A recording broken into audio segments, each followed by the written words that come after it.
calls case number 12, State of Hawaii versus Gerhardt Konig, 1 CPC-25-373 for further jury trial. Counsel, can I have your appearances, please?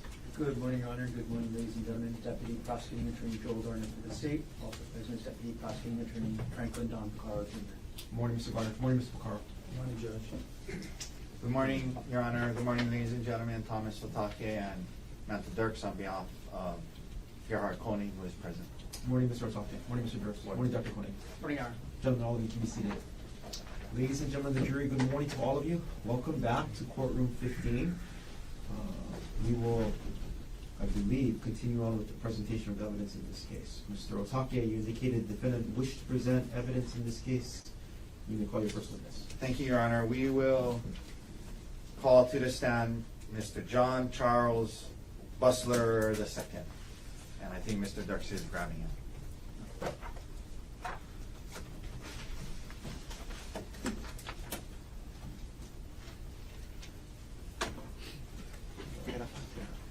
Right up there, see up there. Thank you. And then she's gonna give you an oath. Okay. Thank you. Will you raise your right hand, please? You do solemnly swear or affirm that the testimony you're about to give will be the truth, the whole truth, and nothing but the truth. I do. Please have a seat. Mr. Otake, whenever you're ready.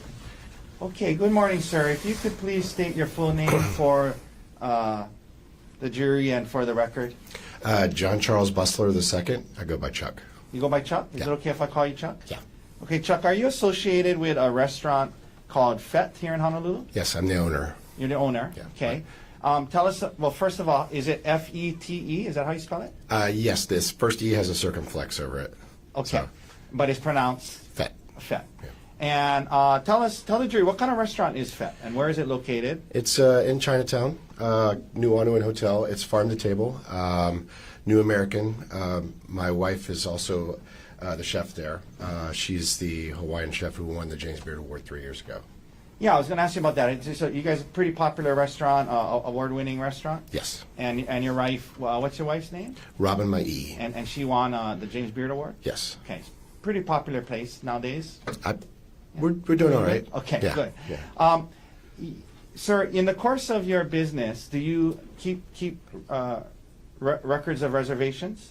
Yes. So we use a platform called Open Table, which if you've been out to eat, there's probably one of two platforms you use most. That's the largest in the world. So that integrates with a lot of our systems, including our point of sale system as well.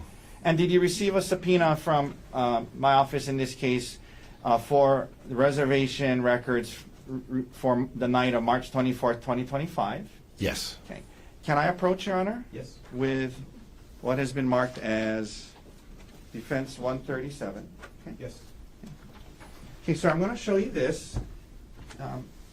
Is that the reservation record from your restaurant from March 24th, 2025? Yes. Okay. And is this a fair and accurate depiction of the reservation records you turned over to us? Yes. Okay. And, sir, in looking at, well, why don't we publish it, Mr. Dirks, please?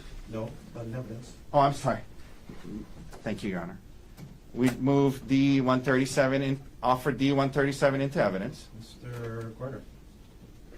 No objection. Whether the mark for identification as defendant's exhibit D-137 is received into evidence. Okay, could we please publish it, Your Honor? Yes. Okay. Please. Mr. Dirks, can you blow up the portion there? Okay. Let's blow up can you blow up the whole line? Or no? Okay. Yeah. Okay, so you see at 6:30 p.m. on March 24th, 2025, was there a reservation for Gerhardt Konig for 2? Yes. Okay, and that was made through this platform prior to that night, correct? Correct. All right. And it turned out it was a no-show according to your records, yes? Yes. Okay, we can take that down. Okay, sir, thank you very much for coming down here this morning. That's all the questions I have for you. Okay. Mr. You want this? Please. Thank you. Mr. Garner, any cross-examination? Yes. Please. Okay. Good morning, sir. Hi. You said that the program or software that your restaurant uses is called Open Table. Is that right? Correct. And you said that was a kind of industry-leading software for getting reservations? Yes. Okay. How does a person make a reservation on OpenTable? A few different ways. They can either call in and we make it for them and we program it in, or we schedule it in, or they can do it online through either the app or the website. Do you know how the reservation was made with regards to this case? From your document, I don't see that, but I can look on real quick and I can tell you if it's made either through calling us, because it'll say in-house call, or if it was made digitally through a website. So could I bring you the exhibit then that we've just shown you? Sure. And would that tell you? Sure. Let me double check. Yeah. I'll approach with Defense 137, please. Oh, okay. Yeah, it does say it. So this says we made it through our network. That means that they called in. Okay, so it was a phone call reservation. A phone call, or somebody stopped by and made it, like talked to somebody at the front or something like that. Got it. So essentially an in-house reservation. Yeah. Oh, I'm sorry. I'm mistaken. No, that means the phone in-house is that one. The your network means it came through our website linked to OpenTable. That's what that means. Got it. Okay, and I'm going to leave the exhibit up there with you just in case I have more questions about it, okay? Okay.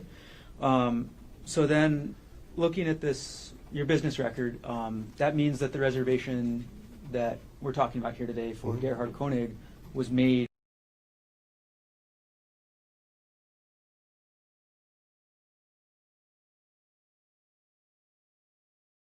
either on the one OpenTable app or the OpenTable website. And the reason why it distinguishes that is we're charged different amount. Your network, we're not charged. The other one is a random search, and they see that as marketing. Got it. Okay. And again, just sorry to keep clarifying this. So the reservation for Gerhardt Konig was, quote, your network. Is that right? Correct. Okay, that means that the person who made that reservation would have gone onto the website for FET. Is that right? It has to be affiliated somehow with FET, yes. Okay. How does somebody make that reservation through your website? What sort of information do they have to fill out? Let's say you are looking, you want to go to FET. You're like, oh, how do I make a reservation? Different people use different reservation systems. They click on our website. If you are on our cell phone version of the website, it'll say book now or make reservation or something like that. If you're on the desktop version, it has a button in a different place. But basically, they both say make a reservation. I'm really getting at here, sir, is it's easy to make a reservation, right? Yes. You want it to be easy for customers to make a reservation so that you can get more business, right? Yes. Okay. It only takes a couple minutes to make a reservation, right? Yeah. I mean, as long as you know how to use a computer, yeah. Gotcha. Yeah. Okay. And what is your cancellation policy?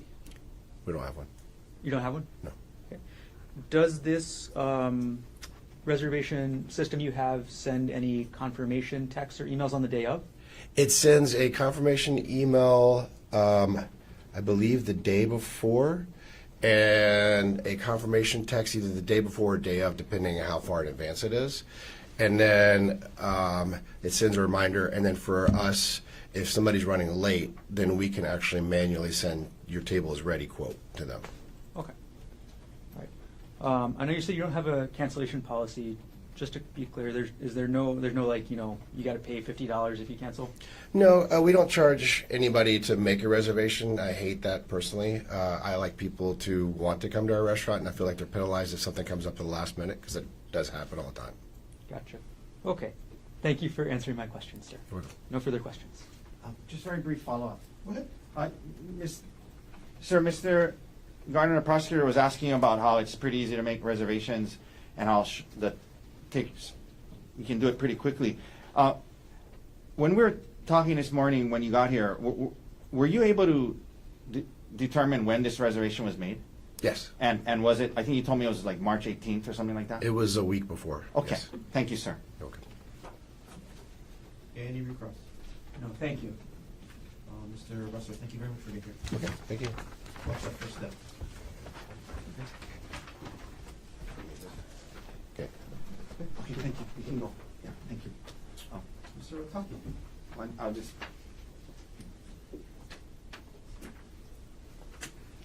Does the defense wish to present any other witnesses?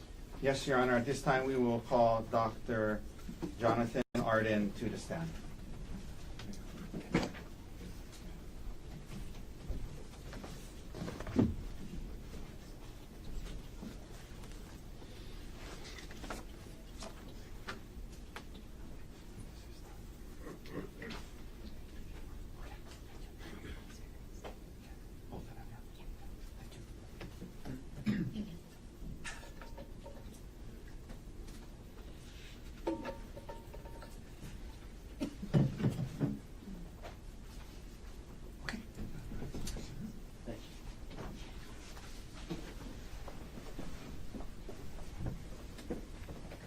Would you raise your right hand, please? Yes, sir. Do you solemnly swear or affirm that the testimony you're about to give shall be the truth, the whole truth, and nothing but the truth? I do. Thank you. Have a seat. Thank you, Your Honor. All right. Good morning, sir. Morning. Could you please state your full name for the record and for the jury? I'm Dr. Jonathan Arden, A-R-D-E-N. And Dr. Arden, are you a medical doctor? I am Where do you reside? in Fort Lauderdale, Florida. I'm going to walk through a little bit of your experience and qualifications for a few minutes, sir. Where did you go to medical school? I attended and graduated from the University of Michigan Medical School. I graduated in 1980. 1980. Did you do a residency after graduating? I did 2 residencies, actually. In what field? The first was a 3-year program in anatomic pathology at the New York University Medical Center in New York City. And the second was a 1-year program in forensic pathology at the Office of the Chief Medical Examiner for the state of Maryland. Okay. I'm going to take those one at a time. Could you tell the jury, please, what is anatomic pathology? To begin, the field of pathology in general is the medical specialty that studies the changes in the form or function of the human body or its components. And by changes, I'm talking about the effects of disease or injury. Anatomic pathology is the medical specialty that studies the changes of the anatomy, the structures of the body, and that includes things that you can see with the naked eye, hold in your hands, and some things that require a microscope to be examined. Forensic, I'm sorry. Yeah, and so that's anatomic pathology. Yes. And you did a residency in that, is that right? I did. And then what is forensic pathology?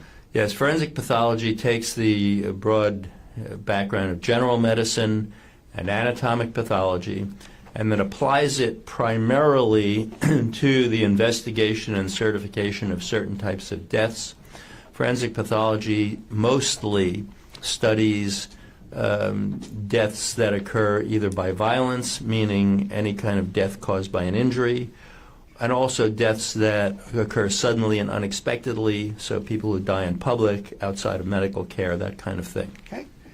Are you board certified in any fields of medicine? I am board certified by the American Board of Pathology in both anatomic and forensic pathology. How long have you been board certified in those fields? Since 1985. And you've been board certified consistently since then? Yes, I have. So that's 40. 40 years. Yeah, about 40, 41 years, yes. Okay. Are you currently licensed to practice medicine in any states? I am. How many? I'm currently licensed to practice medicine in 5 states, those being Florida, West Virginia, Maryland, and New York. My New York license, to be technical, is in an inactive status, but legally I'm still licensed. Okay. Have you practiced medicine in the field of forensic pathology for the last 40 years? Yes, I'm going on about 42 years of practicing forensic pathology. Now,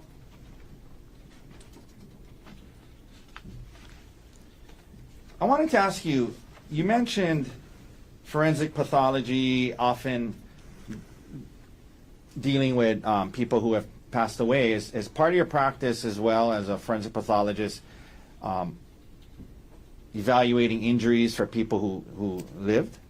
Yes, although the vast majority of the practice of forensic pathology involves figuring out how and why people died under those circumstances, forensic pathology is the only medical specialty that routinely deals with injury analysis, trying to assess injuries for how they occurred, sometimes issues like how old they are, what effects they have on people, because in order to figure out if a person died from injuries, you have to be able to analyze and determine what the effects of those injuries are on the person while alive to figure out did they or did they not explain the death. So injury analysis in living people is part of what forensic pathology does, although in fairness, it's a much smaller component. Most forensic pathologists spend most of their time dealing with death cases, as do I. But many of us and many government offices of forensic pathology do apply that expertise to injuries in living people. Okay. You talked about 40 years of practicing medicine. For the first 20 years or so, what did you generally do for the first 20 years of your practice? The first 20 years of my career after training, I served as a government-employed full-time medical examiner in 4 different offices. I was in an office in Suffolk County, Long Island, New York, for a little less than 2 years. I served in the medical examiner's office in Delaware for 3 years.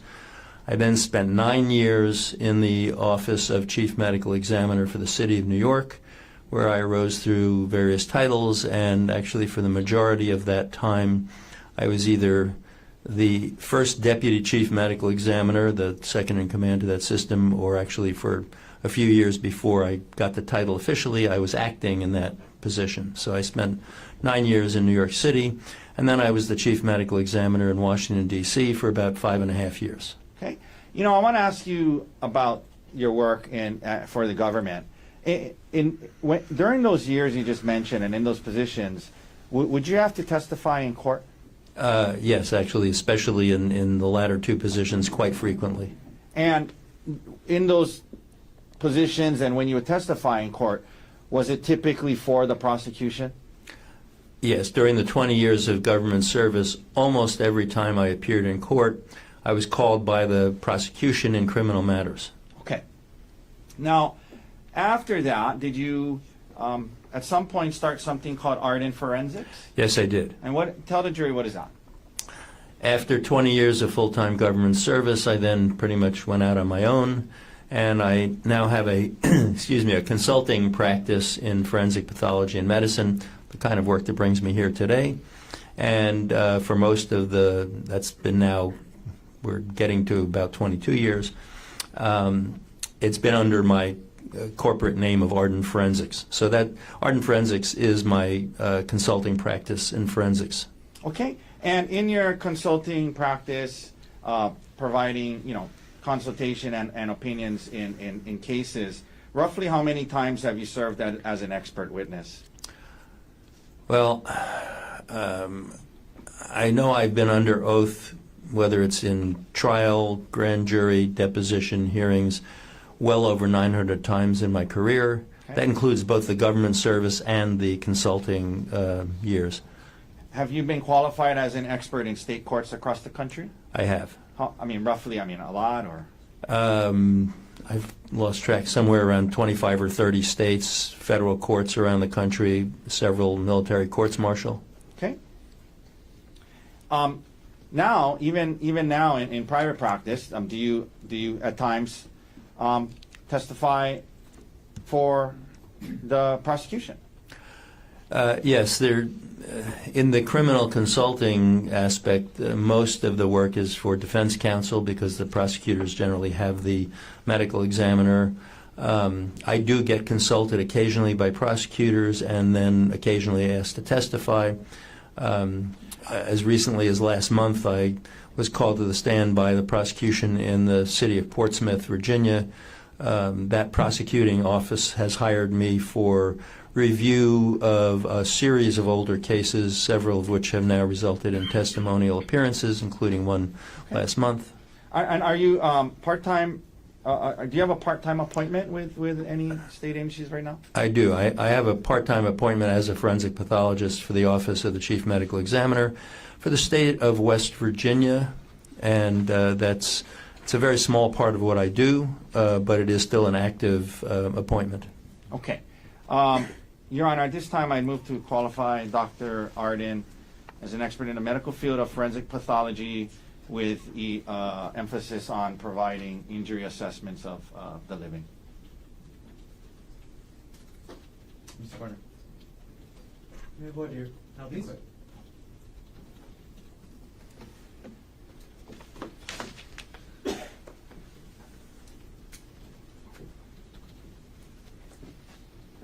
Dr. Arden, good morning. Good morning, sir. Okay, I want to ask a couple follow-up questions about the qualifications you were just talking about, okay? Yes, sir. All right, so you said that you primarily deal with death cases, is that right? Yes, sir. Okay, could you tell us, percentage-wise, how many cases, what percentage of cases do you deal with that involve death investigations?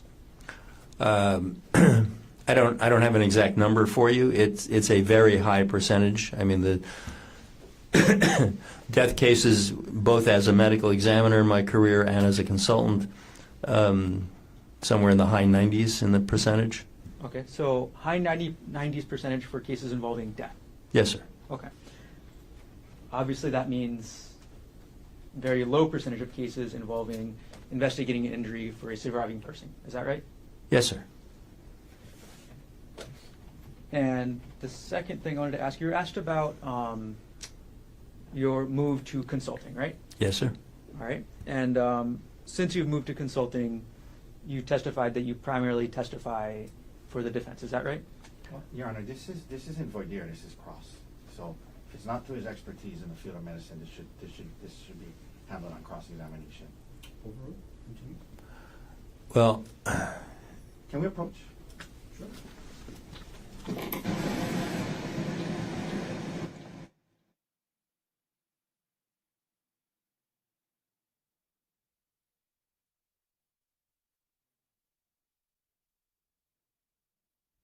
Dr. Arden, just to take a step back since it's been a minute. You were asked to speak about your qualifications a couple minutes ago, is that right? yes, sir. And during that time, you were asked to speak about how much time you've testified for the prosecution and how much times you prosecute, or how much you testify for the defense. Is that right? Yes, sir. Okay, sorry for stumbling.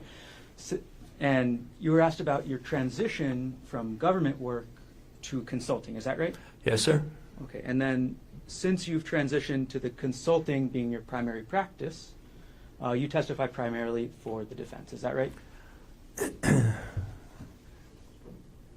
In half of my consulting. What didn't come out in the prior questioning is that my consulting work is split about 50-50 between civil and criminal work. So in the criminal side, half of my consulting work, I testify mostly, almost entirely, to be honest, for the defense because that's who needs to hire me most of the time. So yes, within that half of my consulting work, the vast majority is defense, not prosecution. Okay, thank you for clarifying that, Dr. Arden. With regards to this witness's qualifications to provide opinion testimony, the state has no further questions and no objection. Then, ladies and gentlemen of the jury, Dr. Arden will be allowed to provide opinion testimony in the field of medicine with the specialties in anatomical and forensic pathology. You may continue. So, Dr. Arden, when you just said that you testify primarily for the defense in criminal cases nowadays because that's who needs to hire you, do you mean that's because the prosecution typically has their own medical examiners, experts to work with them? Exactly, yes. Okay. And for 20 years of your life and your career, that's what you did. You testified for the prosecution almost exclusively, correct? Correct. Now, when you say that, 90 whatever % of your work through the years has been on death cases, you explained that part of evaluating a death case is having to understand and know about how injuries affect the living, correct? That's exactly right. Okay. Thank you, sir. Now, Dr. Arden, in your consulting work, you obviously charge for your time to review materials and provide opinions, yes? I do. Does that fact that you're being paid affect your medical opinions? No. My opinions are what they are, and they're based on the facts. They're based on sound medicine and science, and I will reach the same opinion no matter who hires me. I mean, my opinions weren't altered when I was being paid by the government either. Okay. And do you often tell a party that is, either hired you or looking to hire you, do you often tell a party that you cannot provide the opinions they're looking for? Oh, on many, many occasions. Many consultations in my field result in opinions that don't support the side that hired me. You know, my role is to try to help them as best I can, but again, strictly based on the facts and good medicine. So if the facts and the medicine are against them, I can advise them. I can help them deal with that, but I can't offer them an opinion that they want to put on the stand, for instance. And you are getting paid by the defense in this case, correct? Yes, sir. Now, in fact, over the last 20 years, you provided opinion and testimony in one other case that I was working on, correct? That's correct. That's about 10 years ago. Dr. Arden, when I reached out to you in this case, what were you asked to do? When you reached out to me for this case, I was asked to assess the injuries that Ms. Konig had and to compare them to the accounts excuse me, of how the injuries occurred and to determine the nature and severity of those injuries and whether they did or did not match the accounts for how they occurred. Okay. In order to help you do that, did you review certain materials? I did. By the way, did you prepare a report in this case? I did. And are all the opinions that you're giving today and you gave in your report given to a reasonable degree of medical probability? Yes, they are. I'm going to ask you what you reviewed. Would it be helpful to see the list included in your report? It would. This is his report, which is Exhibit D85. May I approach, Your Honor? You may. Okay, I'm handing you D85, which is this your report, Doctor? Yes, it is. Okay. And I think on one of the pages, does it have the materials you reviewed? Yes, on page 2 of the report, it does include the list of materials I've reviewed. Okay, could you please let the jury know what you reviewed in this case before rendering your opinions? Yes, first of all, I reviewed various documents from the Honolulu Police Department. Those included statements and documents related to statements from a Sarah Buxbaum, an Amanda Morris, a statement of Arielle Konig. I then was also provided the transcript, the written transcript of recorded interviews of Ms. Konig. There were 4 of those at different dates. Also provided photographs of Ms. Konig and Dr. Konig and the scene and some of the evidence. And then there's a physician's report that was filled out by 2 of the physicians at the Queens Medical Center. That's actually a police document. There was also an investigation report from the prosecutor's office here. And then there were medical records for Ms. Konig, first from the Queens Medical Center, and then from her primary physician, that was the Kaiser Permanente physician. And then finally I was provided a transcript of the grand jury proceedings. Okay. Thank you, sir. I'll just leave a report. Is it okay if I leave the report up there with him, Your Honor? Yes. All right. So, getting into your opinions in this case, Doctor, I want to ask you a few questions. You saw in the documentation and you referenced in your report that Ms. Konig had a stellate laceration to her scalp. Is that right? That's correct. I want to ask you some general questions about stellate scalp lacerations first and then get into the specifics of the injury, okay? Yes, sir. Doctor, one of the things you note in your report is that scalp lacerations are notorious for substantial bleeding. Can you explain this to the jury and why that is the case and what you mean by scalp lacerations are notorious for substantial bleeding? Yes, to begin with, just in case terms have not been properly defined, laceration, by its very definition, is a blunt impact injury in which, by the nature of the impact,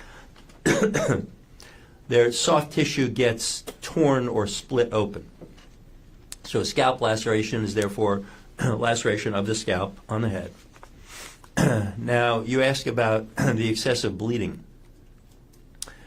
The scalp tissue is what we call, in medical terminology, highly vascularized. What do you mean by that? Highly vascularized. Excuse me. That's fancy language for it has a great deal of blood supply. So, if you damage the scalp tissue, which has a great deal of blood supply, it will bleed excessively. In fact, scalp lacerations are notorious for bleeding tremendously. This is excuse me, something that's even, for many people, common knowledge, that if you get an impact to your head, if you split open the scalp, even a small laceration tends to bleed tremendously, and sometimes it looks pretty horrific. I know you have a cough. Yes, thank you so much. I'm going to hand you this water. Thank you. I've been, my apologies, I've been fighting sinus and bronchitis thing for a while. Okay. You know, given what you just described about scalp lacerations being kind of notorious for substantial bleeding, my next question is the amount of blood from a scalp laceration a good indicator of how serious the injury medically is? No, and in fact, that's exactly the point when I talked about excessive bleeding even from a small scalp laceration, namely that if a small one will bleed tremendously and you know, there'll be blood on the head and running down the face, and it looks horrible, to put it simply. That doesn't mean that that is a serious injury. It doesn't mean that there's anything life-threatening about that injury per se. It's an artifact of the fact that those scalp lacerations are known to bleed so excessively. Okay, for example, let's pull up S15 if we can, Mr. Dirks. This is a photograph in evidence, and you see how, doctor, there's a lot of blood. It looks horrible. It does. Again, you know, in this case, when you saw the photographs, but then also reviewed the medical records and, you know, particularly, you know, the information provided by Dr. Grosjean and Dr. Whitney and the Queen's medical staff. In this case, after you saw the bloody photos, in your opinion, does the amount of blood in this case accurately convey how serious the injury is medically? No, in my opinion, it definitely does not accurately convey the severity or the seriousness of that injury. Okay, thank you. We're going to get into that a little more in a second, but generally speaking, what is a stellate laceration? Stellate is an anatomical term that describes the configuration of certain injuries. And the word stellate means star-shaped. So you can see this with some lacerations. Just as an aside, it's not related to this case, you can see this with certain kinds of gunshot wounds where you have, instead of a very simple laceration, which will look like a line, it's a line of interruption of the tissue or splitting of the tissue. Instead of that, the stellate laceration looks star-shaped, so it will have limbs of laceration extending in multiple different directions from the center. Okay. You had a chance to see the photographs of Ms. Konig's scalp laceration, correct? I did. And did you also review the available medical records that was provided by the state to us? Yes, sir. Now, two Queen's doctors testified and also filled out an HPD form, Honolulu Police Department form, that Ms. Konig's scalp injuries in this case did not create a substantial risk of death and did not rise to the level of serious bodily injury. Do you, after your review, doctor, in your opinion, do you agree with the Queen's doctors in that regard? I do, very much so. And can you please explain why you believe that her scalp injury did not create a substantial risk of death and did not rise to the level of serious bodily injury? Well, the first question is the easier one because it's very straightforward. The scalp laceration that she had, even though it was stellate, even though it was fairly large in comparison to the front left side of her head where it was, only injured soft tissue. You think about the anatomy of the head. The scalp is basically a specialized form of skin and the tissue beneath it. Then you have the skull bone. Then inside the cranial cavity formed by the skull bone, you have the brain. And in her case, the medical records demonstrated quite clearly that all of the injury was to the scalp itself. You meaning the soft tissues? Exactly, the skin and the tissue underneath it. We all have a layer of fatty type tissue called subcutaneous tissue. Subcutaneous means under the skin.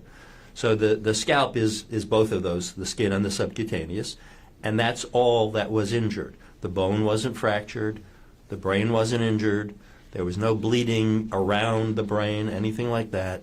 So simply having a soft tissue injury that requires cleaning out and sewing up is not a life-threatening injury. Okay.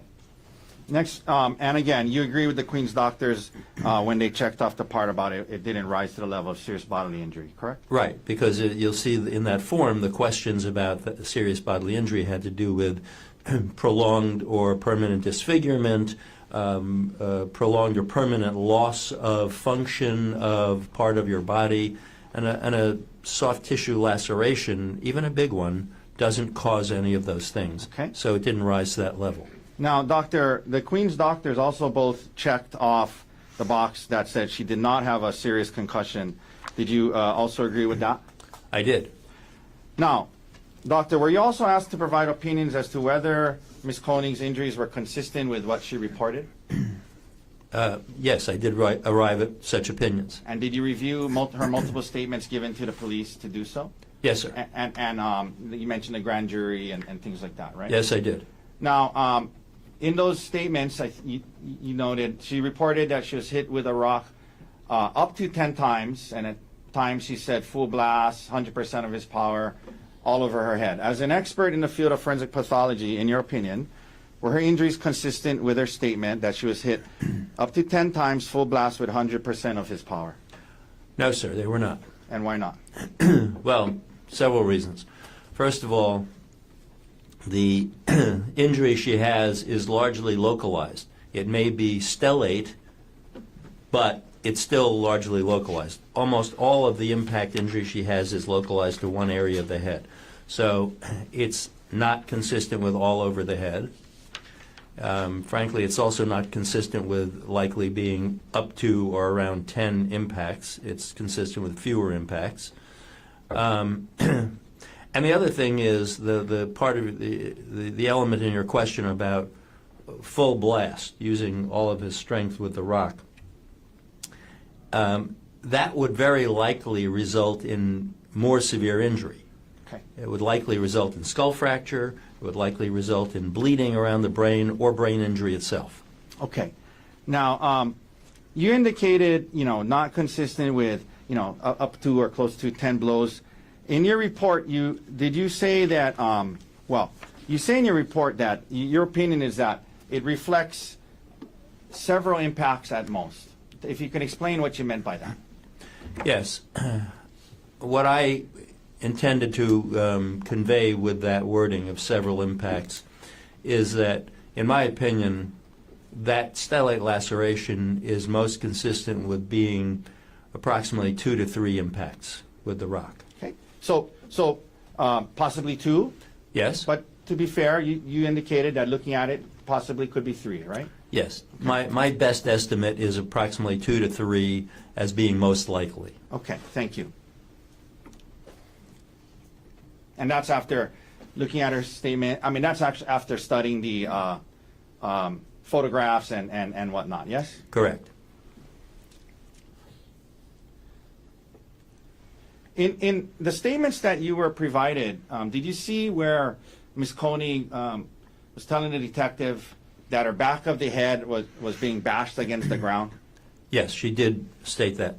And did you find her injuries to be consistent with that statement? No.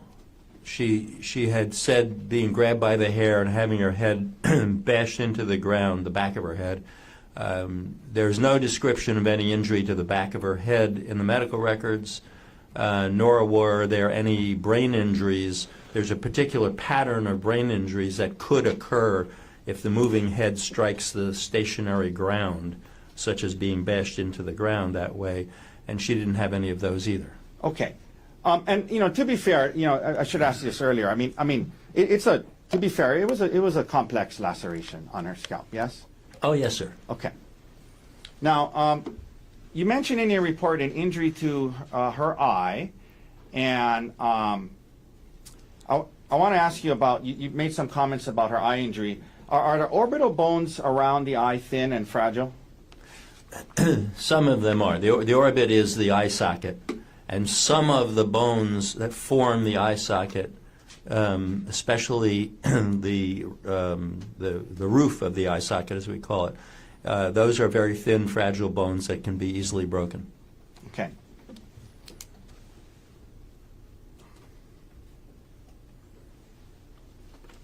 All right, doctor. Have all the opinions you've given today been given to a reasonable degree of medical probability? Yes, sir. Okay. Thank you, sir. Thank you.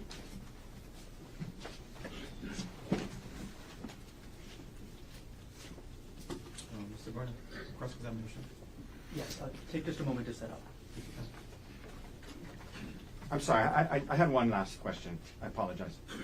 I meant to ask you this. I missed it.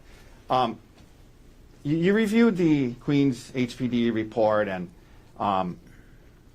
from the two doctors, yes? Yes, sir. And do you believe generally your opinions are pretty much consistent with what the Queen's treating doctors said? Yes, my opinions are consistent with their opinions. Okay. Thank you. Thank you, sir. Whenever you're ready, Mr. Garner. Okay, I'll still take just a moment. Take your time.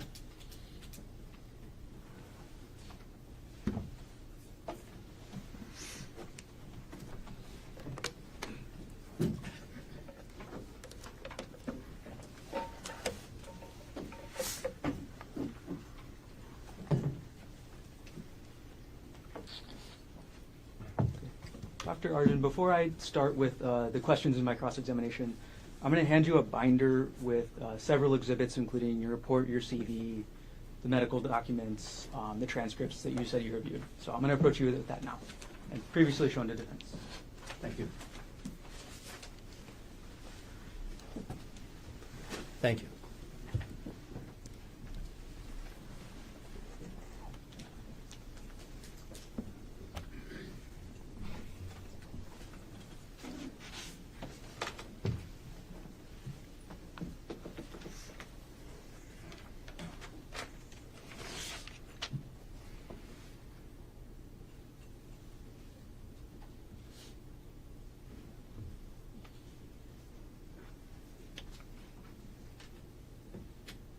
Can you turn it off?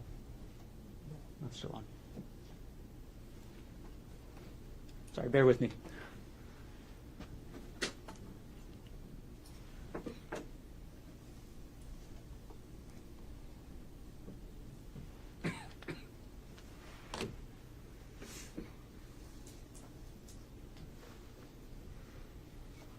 Okay. Ready? Yes, sir. Thank you. Good morning again, Dr. Arden. Morning, sir. Right.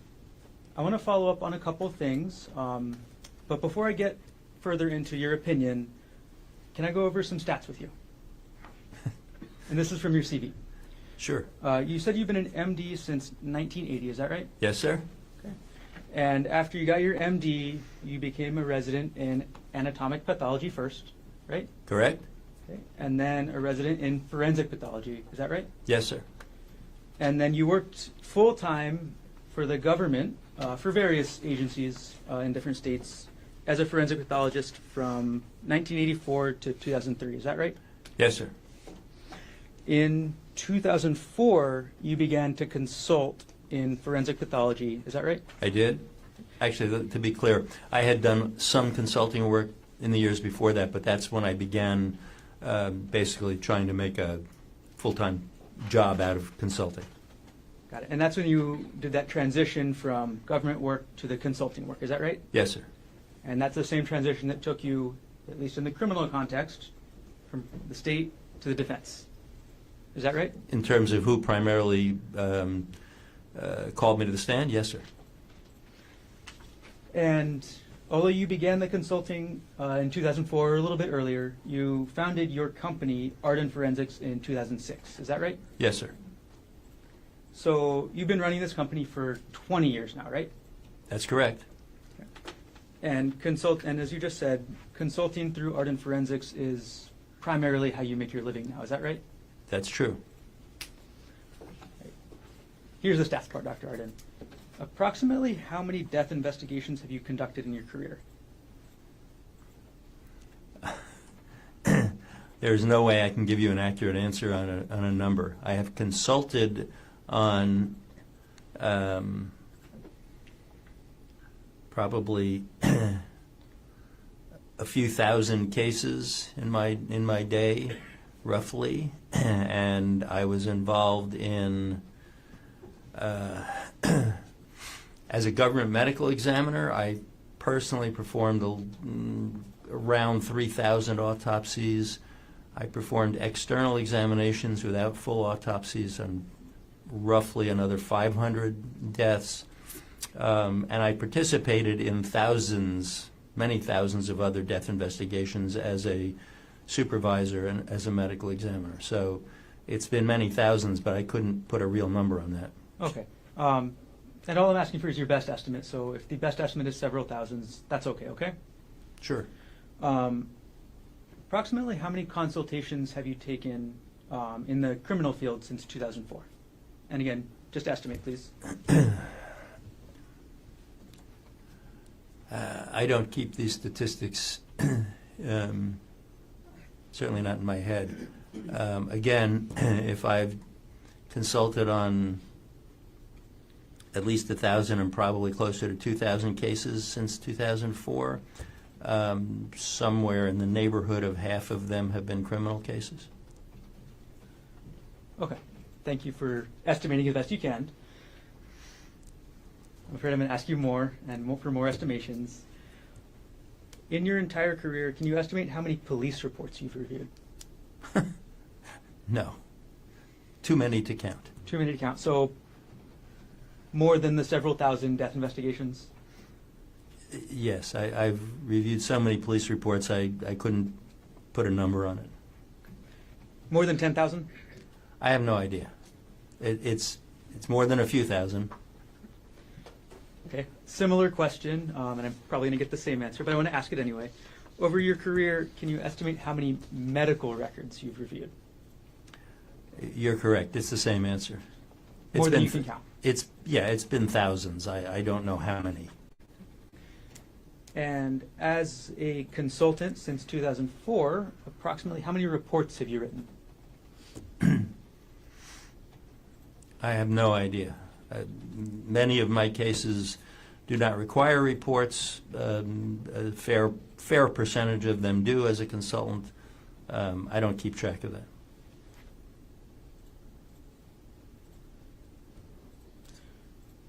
Okay. And from your CV, as well as the report you prepared in this case, you stated that you've testified over 900 times. Is that correct? Yes, and I stopped updating that number some years ago. Your CV was from January 2025, is that right? Yes. So it's been at least a year and a couple months since you updated the CV, right? Right, but I've stopped updating that number. It's just, it got to a point where the number was big enough, it wasn't worth puffing myself up. Okay. So what we're all getting at here, Dr. Arden, is you are very experienced in reading police reports, right? Yes, You are very experienced in reading medical records, is that right? I am. You're very experienced in testifying in court, is that right? I am. In addition, there was a section on your CV about academic publications, is that right? Yes, there's a list of publications. And the most recent publication, as listed on your CV, was in 2021, is that right? Correct. If you want to look at your CV, it's under S227, I believe, in the binder in front of you, if you need to look at it. Okay.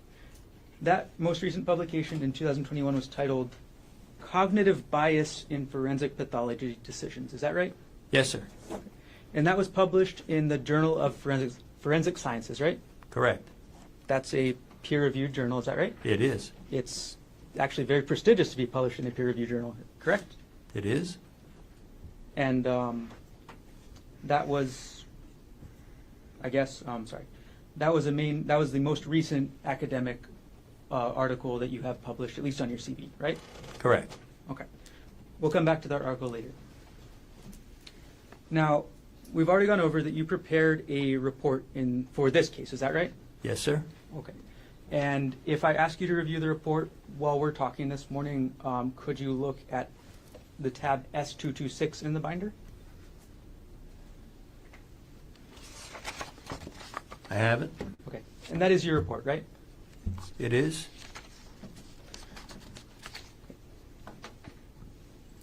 Your report was dated December 27th, 2025. Is that correct? Yes, sir. When did you start writing this report? I don't track those things. Sometime fairly shortly before that. And the report is 4 pages long. Is that right? It is. And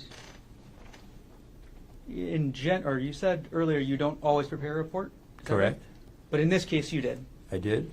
And the report discloses your opinion well in advance of when you testify. Is that right? That's right. And that's a good thing, right? Yes, I guess so. It's a good thing because everybody then knows what your opinion is well before you take the stand, right? I think. Objection, Your Honor. This is argumentative. That's fine. Okay. The report also discloses the materials you reviewed. Is that right? It does. And those are the materials that you went over earlier with Mr. Otake, correct? Correct. All right. And a report in this type of report for forensic pathology would also disclose, if applicable, any scientific sources that you cite in support of your opinion, correct? Correct. Only if you're actually citing sources, though, right? Correct. There were no sources cited in your report for this case, correct? That is correct. Now, this is your business again, right? This is my profession, yes. And you charge money for that, correct? I do. Okay. I'm going to ask you, doctor, how much do you charge per hour? $700 an hour. Is that the charge for the consultation and the report writing? It is. What is your fee for testifying? For a court appearance out of town when I have to travel, it's a flat $7,000 for the day.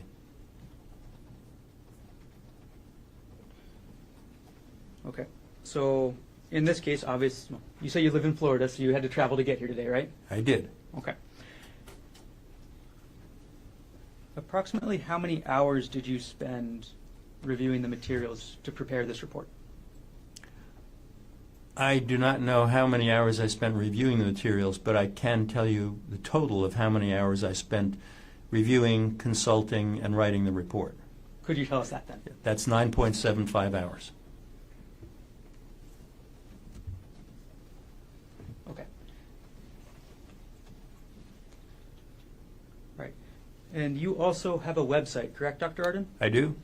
And that website is for your company, Arden Forensics, is that right? Yes, sir.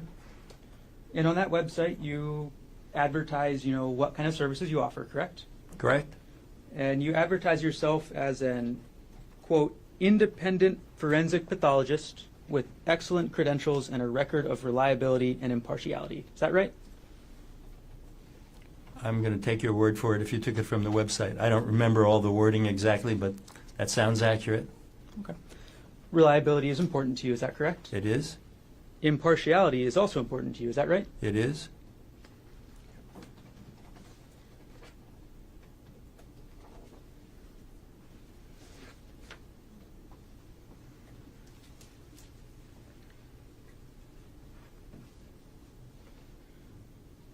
All right. Dr. Arden, I know you already talked about the materials you reviewed in writing this report, but I do want to clarify just a couple of them. You said that you reviewed the transcript of the Oahu grand jury proceedings from March 28, 2025. Is that correct? Yes, sir. Okay. Was that the entire grand jury proceedings or just the testimony of Arielle Konig, or what actually from the grand jury proceedings did you review?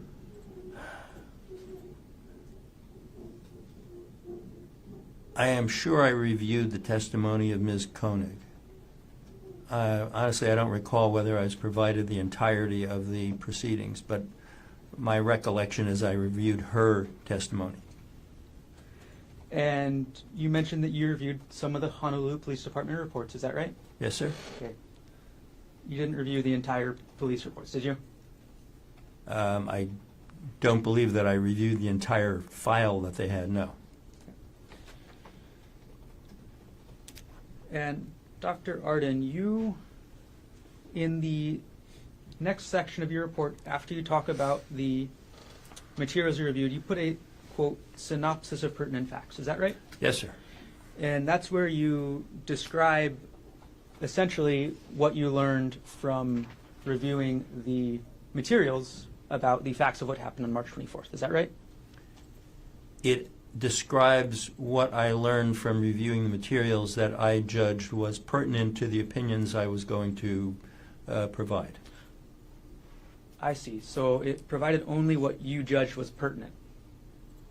Hence the name synopsis of pertinent facts, yes. So if you thought a fact was not important, you wouldn't include it. Is that right? It wasn't a matter of importance. It's a matter of whether it was pertinent.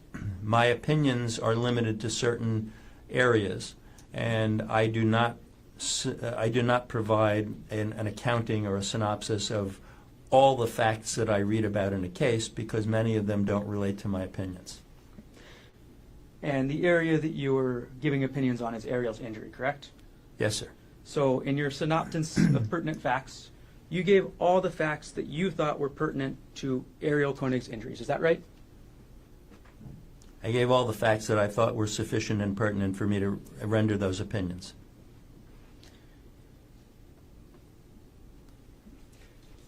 Now, I'm going to jump ahead in your report to page 3, okay? As you wish. And you talk about concussions. Is that right? I do. All right. And you state that, sorry, I got to zoom in here.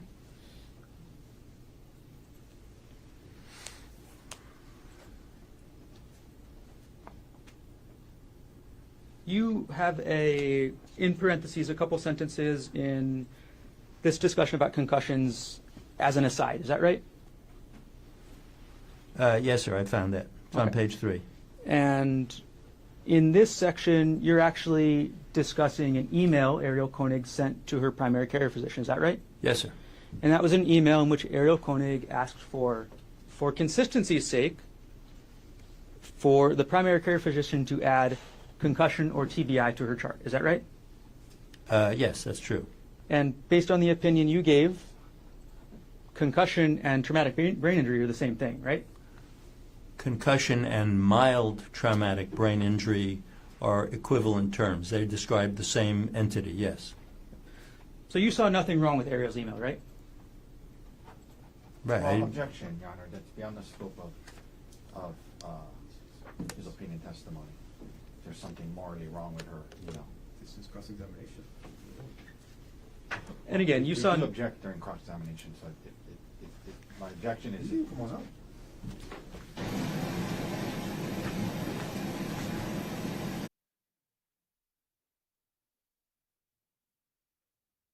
Dr. Arden, just to clarify one more time, you didn't see anything wrong with Arielle sending that email to her PCP, did you? I made no judgment about that email, right, wrong, or other. I made a comment on the substance of it and its meaning. Dr. Arden, in your opinion, it would be pretty disingenuous to try and ding Arielle for that email, wouldn't it? Objection, Your Honor. That's sustained. That's argumentative. All right. Let's take a step back, Dr. Arden, to your ultimate, I guess, assignment with this case. And that was to compare the injury to the various statements she, meaning Arielle, made describing how those injuries were caused. Is that right? That was half of it, yes. That's what you say your purpose is in your report, isn't it?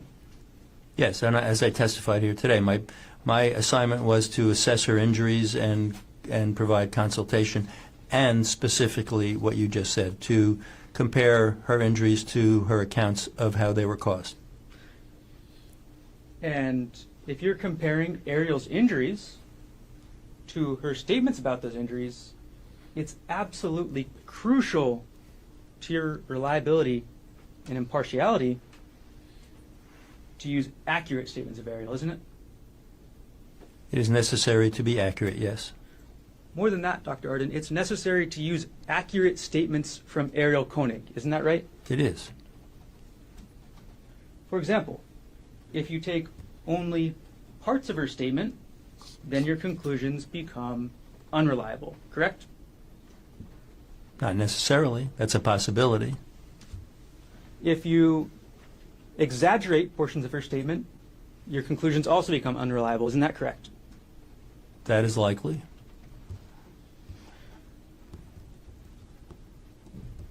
If you misrepresented, hypothetically, parts of Arielle's statement, your conclusions become unreliable.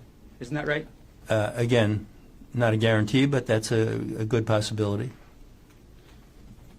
Now, Dr. Arden, one of your major conclusions that you testified to and that you put in your report was that you do not believe that Arielle was struck in the head with 10 blows. Is that right? Correct. Dr. Arden, isn't it true that Arielle Konig never said she got hit 10 times in the head? Right. She said up to or about 10 times, yes. The number that she used in the descriptions was 10, but she didn't say absolutely it was 10. She said up to 10. So your conclusion about, oh, she didn't get hit 10 times is not actually based on what Arielle said, correct? Objection, Your Honor. It is based on what she said. I didn't say in my report that she said she was struck 10 times, and that was the only statement she made. But the only number that she cited was 10. And so that was kind of a landmark for me to respond to. That's all. And it's very clear from her statement that 10 times was an estimate, correct? Yes. And it was the maximum number, right? Yes. So her statement is not inconsistent with a lower number, is that correct? It is not inconsistent with a lower number.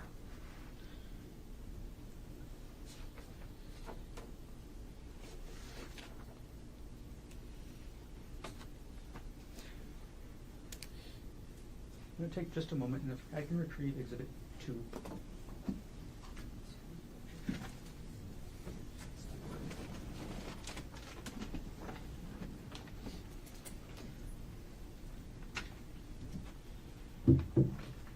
All right, Dr. Arden, let's move on to a little bit later in your opinion where you state that you would expect to see skull fractures if the defendant was swinging the rock with full force. Is that right? Yes, sir. Skull fractures are very dangerous, correct? They may be dangerous. They are not always, but they may be. And the concern with the skull fracture is also that it represents a degree of force applied to the head such that the fracture itself may be dangerous, but more importantly, the associated injuries are likely to be dangerous. And that's the kind of injury that you would expect to see done with Exhibit 2, this rock? If it had been wielded with full force by an adult male and had been struck in the head up to 10 times, yes. Okay. Have you ever held the rock, Dr. Arden? I have not. Can I hand it to you? It's up to you, yes. May I approach? You may. Thank you.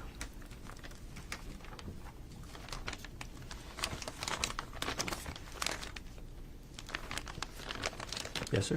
Okay. Now you've had a chance to hold the rock. Yes. All right. It's dense, right? Yes, it's got some heft. solid. Yes. And your opinion is now still that an adult male using full force could cause, or you would expect to see skull fractures, correct? If there had been up to 10 blows with full force, yes. Let me put it this way. You phrased the question, I would expect. The better way to express an opinion is, in my opinion, it is likely that there would be some skull fracturing and likely some internal head injury.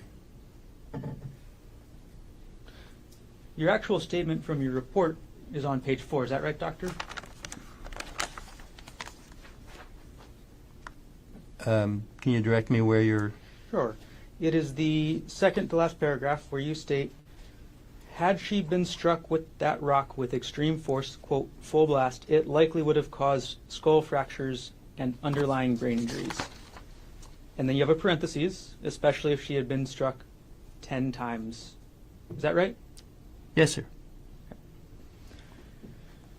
So, you would expect to see brain injuries and skull fractures even if it wasn't 10 times. Is that right? Correct. And now that you've held the rock, you still have that same opinion, right? I do. Now, there are some assumptions to unpack when you make that statement. Is that right, Dr. Arden? Well, argumentative, Your Honor. I mean, So it's their yes or no. question. I mean, Overruled. It's a yes or no answer. well, it's vague. Doctor, you can answer it if you understand the question. I'm not sure exactly what you're asking about. What assumptions? Well, you had to make some assumptions to make that conclusion. Is that right?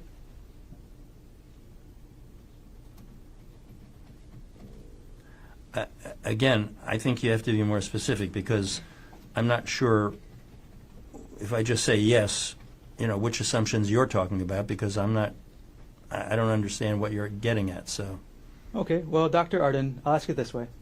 It's much, much easier to hit a stationary object, right?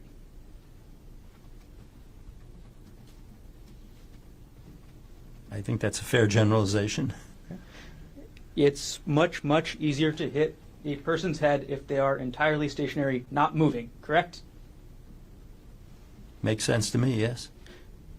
On the other side, it's much, much harder to hit that person's head if they're moving around and squirming. Is that right? I'm not going to be able to answer a question with too muches in it. If the person is moving, it likely introduces an element where it is at least somewhat harder to hit the head because the head is moving. In some circumstances, there could be so much movement that it is much, much more difficult to hit. In some circumstances, the movement could be to a lesser degree, and striking it could be pretty easy. It's also, I'll just use one much, it's much harder to hit somebody if they're fighting back. Is that right? It's the same answer.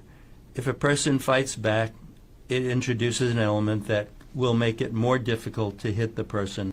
How much more difficult depends upon how much fighting, what the circumstances are, what each person is doing. So, yes, it does introduce an element to make it more difficult. In some cases, probably much more. In some cases, not.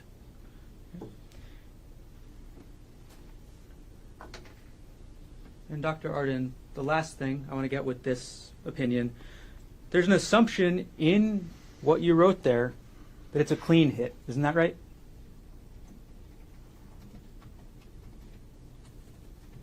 No. That's why I asked for clarification. It's not an assumption.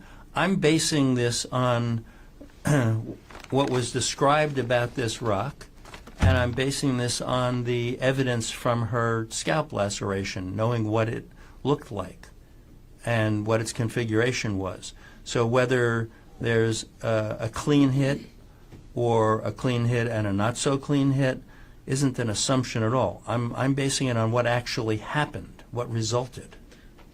You're basing your whole analysis off the results then, is that correct? Well, the result of what actually happened, the injury she actually had, is extremely important to my analysis, yes. You don't know how hard the defendant swung that rock, do you, Dr. Arden? I do not. That's correct. The only, well, and you have no way of actually knowing that yourself. Is that correct? Correct. You didn't include anything in your report about it being harder to hit somebody that's fighting back. Is that right? Correct. You didn't include anything in your report about it being harder to hit somebody that's moving. Is that right? That's also correct. So those factors which would make it harder to hit somebody, you didn't include those at all. I didn't include those because they weren't necessary to assess the actual laceration that she had.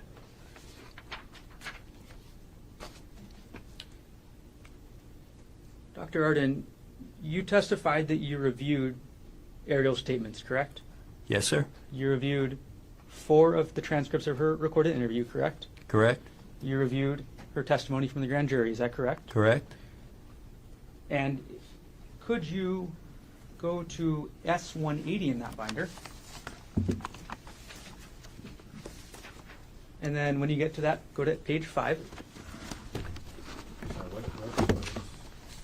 What exhibit? S180. Page 180.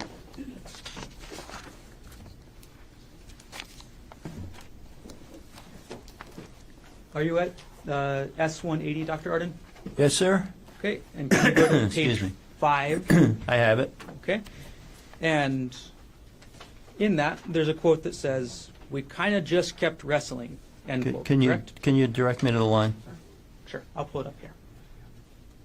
I won't put it on the screen or anything, but I'll pull it up on the iPad so we can go along together.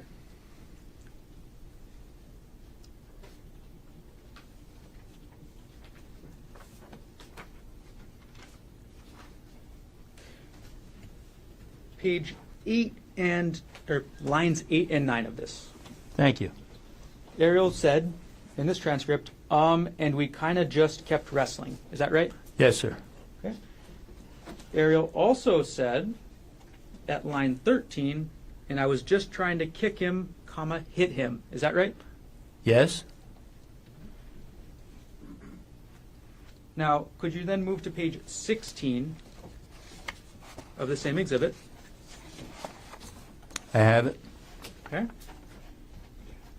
On page 16, lines 5 and 6, Arielle testified, or you reviewed this that Arielle said, and then we were like fighting and wrestling on the ground. Isn't that right? Correct, sir. These are all factors that would make it more difficult for the defendant to get a good hit off on Arielle. Is that right? Possibly. None of these are in your report. Is that correct, Dr. Arden? Correct. Do you want to take a break now, again? If it's a good time, no? It is. So ladies and gentlemen, let's take our first morning recess, 2-minute recess. Mayor McConnell will get you at 10:30. Leave your local community. All rise.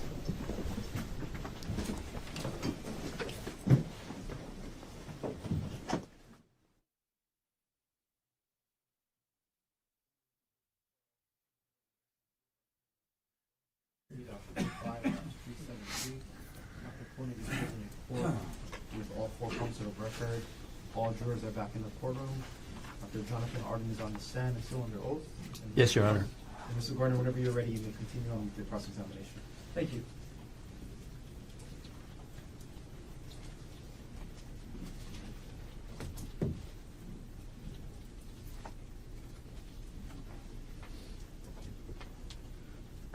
Okay, Dr. Arden, let's move on to another part of your report. Do you still have S226 in front of you? I do. Thank you. Okay. And we're going to go back to the concussion section again. Now, you wrote in your report that you believed Ms. Konig's concussion symptoms were, quote, entirely self-reported. Is that right? Yes, sir. Okay. And that means you were essentially saying you didn't see any physical evidence to corroborate what she said about concussion. Is that right? Well, I'm not sure if it's just physical evidence. There was no medical evidence of any condition that indicated a concussion other than what she self-reported. There can be verifiable, objective findings that are supportive of concussion. There don't have to be. So I'm just saying that her concussion symptoms were self-reported. That's all. Okay. And again, you didn't find anything medically to corroborate that. Is that right? Right, because there can't be. One of the symptoms that Arielle disclosed was nausea, correct? Yes, sir. And that's a very common symptom of concussion, right? It is. Dr. Arden, isn't it true that the Queen's medical reports list that Arielle Konig vomited 3 times in the ambulance on the way to Queens? Yes, sir. Vomiting and nausea go together, correct? Commonly, not necessarily. So in fact, there is corroboration of what Arielle was saying about the nausea. Is that right? There, Your Honor, one second. This is misleading. He was talking about the records of the primary physician. Come on up.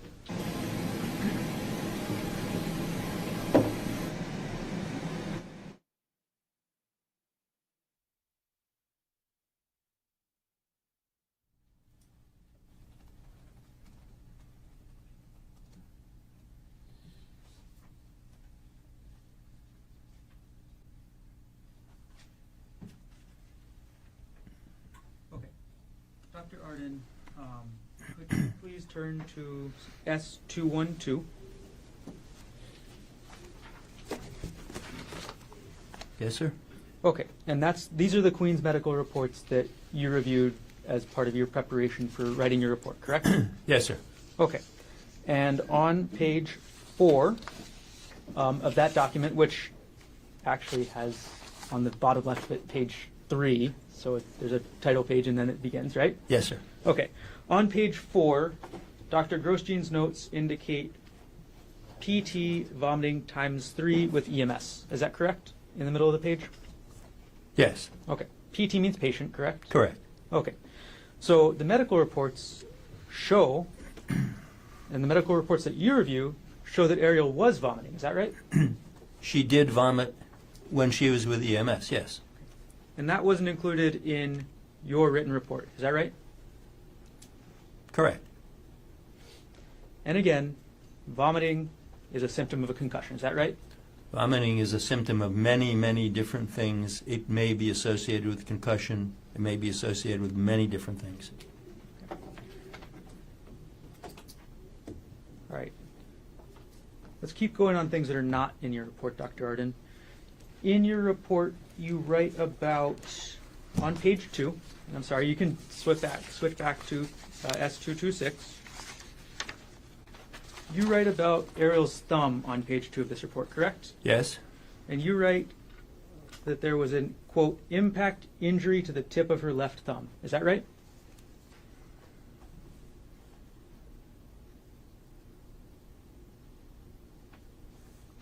Yes, sir. Okay. That is the only time you mention any thumb injury in your report, correct?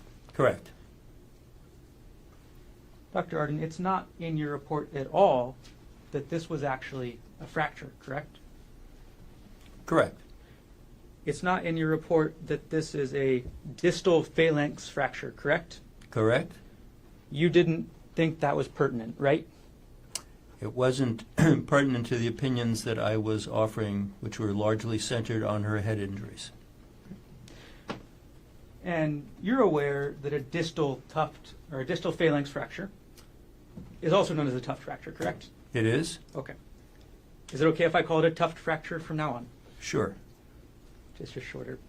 Okay, so you're aware that a tuft fracture is a, quote, crush injury. Is that right? Yes, that would be typical of mechanism of causation. You commonly see it in people who hit their hand with a hammer. Is that right? That's certainly one good explanation for it. And in the Kaiser records you review, this tuft fracture is referred to as a crush injury. Is that right? I believe so, yes. Let's go through it, Doctor. So that's going to be S215.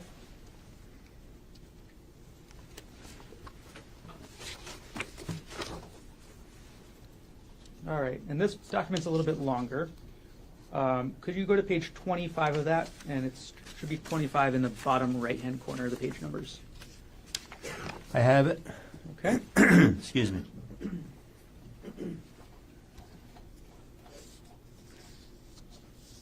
I apologize. I think I have the wrong page number. I think so. I'm sorry. Could you go to page 1 of S215? Yes, sir. All right. And there it is at the very bottom of the page, diagnosis number 8, left thumb distal phalanx fracture. Is that right? Yes. Okay. And going to page 4 of this exhibit, it lists this as a, quote, crush injury, correct? It does. You never used the word crush injury in your report, is that right? That's correct. I did not. The word crush injury is actually used throughout this Kaiser document, is that right? I haven't noted how many times it's used throughout or otherwise, but yes, it clearly does describe it as a crush injury.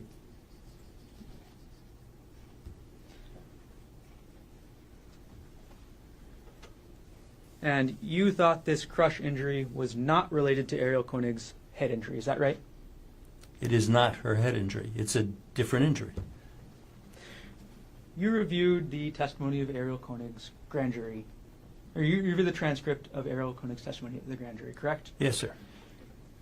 And isn't it true that Arielle stated at the grand jury proceeding, I also have a fractured thumb, you know, and finger lacerations from trying to keep the rock off my face so I could maintain consciousness?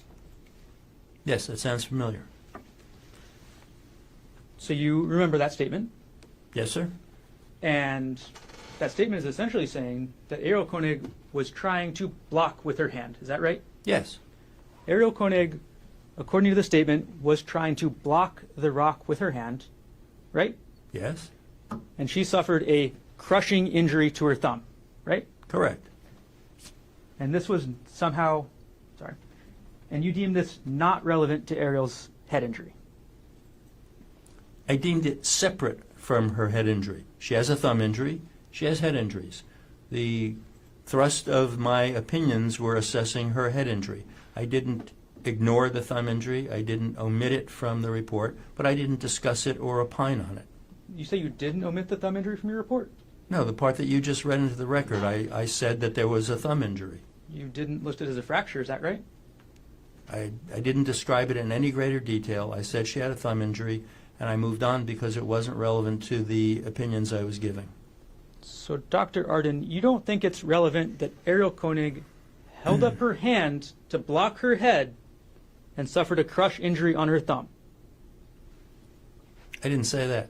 It wasn't relevant to the opinions I was offering. I was offering opinions assessing the head trauma in relation to her statements or accounts thereof, and whether she blocked a blow with her thumb or not doesn't change any of that. What this tells you, Dr. Arden, that Arielle Konig had a crush injury to her thumb while blocking, that tells you that there was enough force to break bones, isn't that right? There was enough force. That's right. There was enough force to break one very little bone at the tip of her thumb, yes. And again, that mechanism is often seen when somebody gets hit with a hammer, is that right? That is one good explanation for that injury.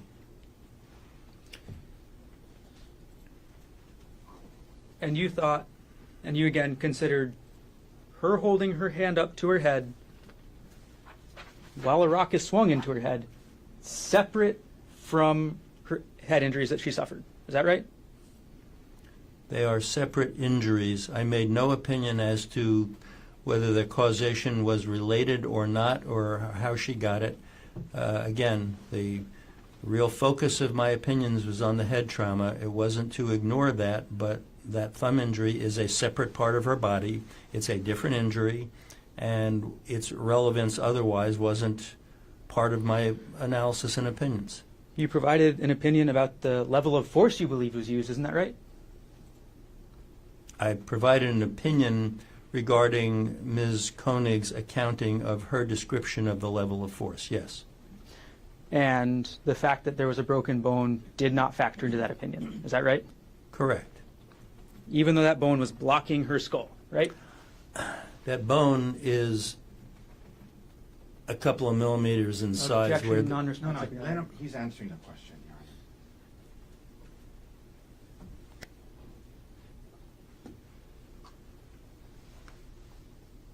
Objection is sustained. It's not Can we responsive. approach, Your Honor? You wanna?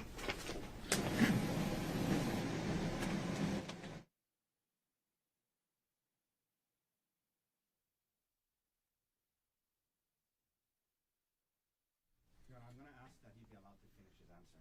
He's trying to finish his answer. Objection is sustained. Yes. all I was. No. Oh, I'm Next sorry. question is coming. I'm sorry. He's gonna ask another question, Doctor. Dr. Arden, if I ask you a yes or no question, can you give me a yes or no answer? Your Honor, he needs to ask a question. Just ask the question. And if he needs to explain it, he's going to do his best. Was that not If a it's question? non-responsive, then the appropriate motion will be made. Please, continue. Okay, Dr. Arden, if I ask you a yes or no question, are you willing to give me a yes or no answer? Your Honor, it's an improper question.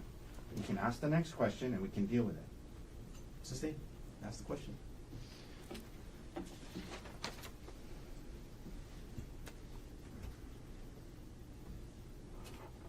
Dr. Arden, isn't it true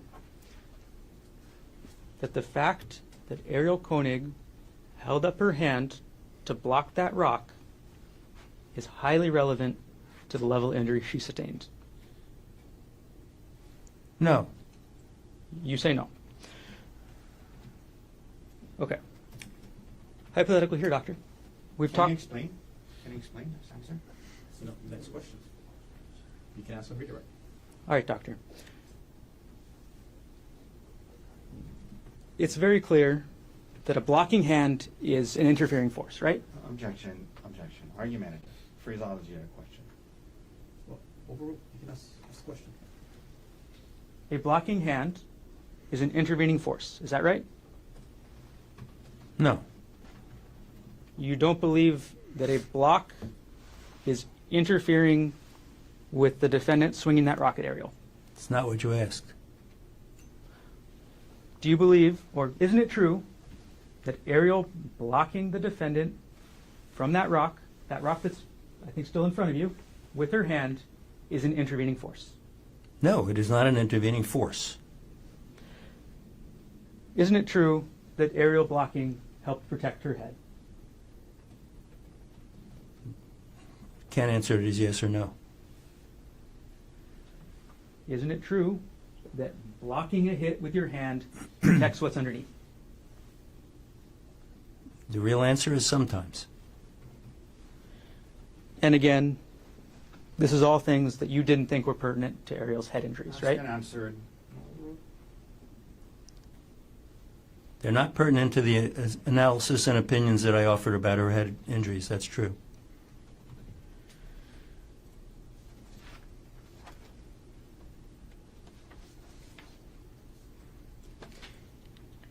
Dr. Arden, there's nothing in your report about the depth of Arielle's injury. Is that correct?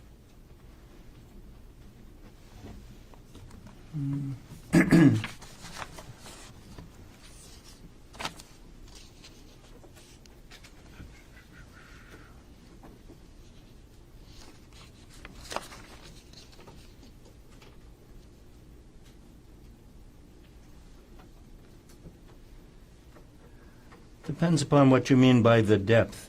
I clearly do state that it is only to the scalp and soft tissues, which is an indication of depth. Dr. Arden, you never state in your report that the injuries went all the way through down to the skull. Is that right?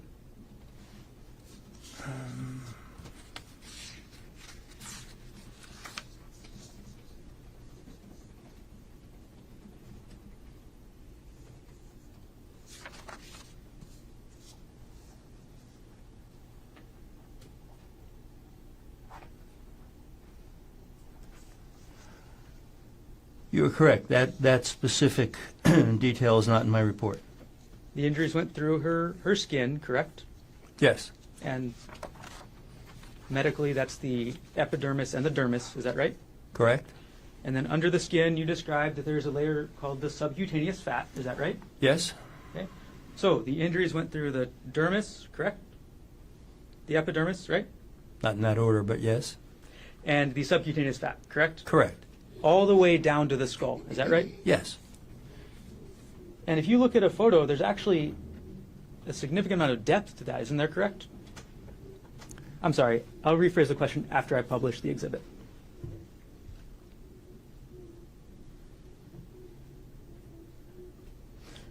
Okay. We're going to publish State's Exhibit 22, which is already in evidence. Dr. Arden, you'd agree that this image shows the depth of Arielle's injuries. Is that right?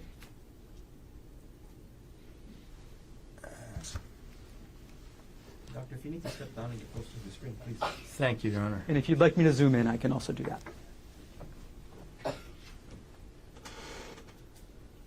Well, this photograph actually does a very bad job of showing the depth of the scalp laceration.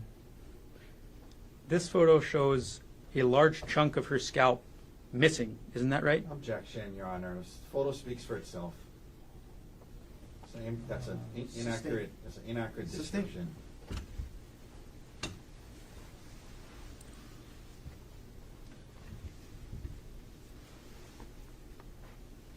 I'm going to zoom in on the top right of this photo, Dr. Arden. This is the area of impact. Is that right? Part of it. Again, the picture isn't taken for that, and it's not displaying that particularly well, but it's part of the area of impact. And how deep is this injury in this photo, Dr. Arden? I can't tell from that photo how deep the injury is. I mean, we've already established, and I've agreed in testimony, that it went through the full thickness of the scalp down to the skull bone. This photo is not demonstrating that. Dr. Arden, there's also nothing in your report about the presence of rock in her injury, correct? Correct. You didn't include that there's presence of rock throughout Arielle's scalp injury. Is that right? I did not include specifically what foreign material was in her scalp laceration. I did mention it having to be cleaned out, but I did not include that detail.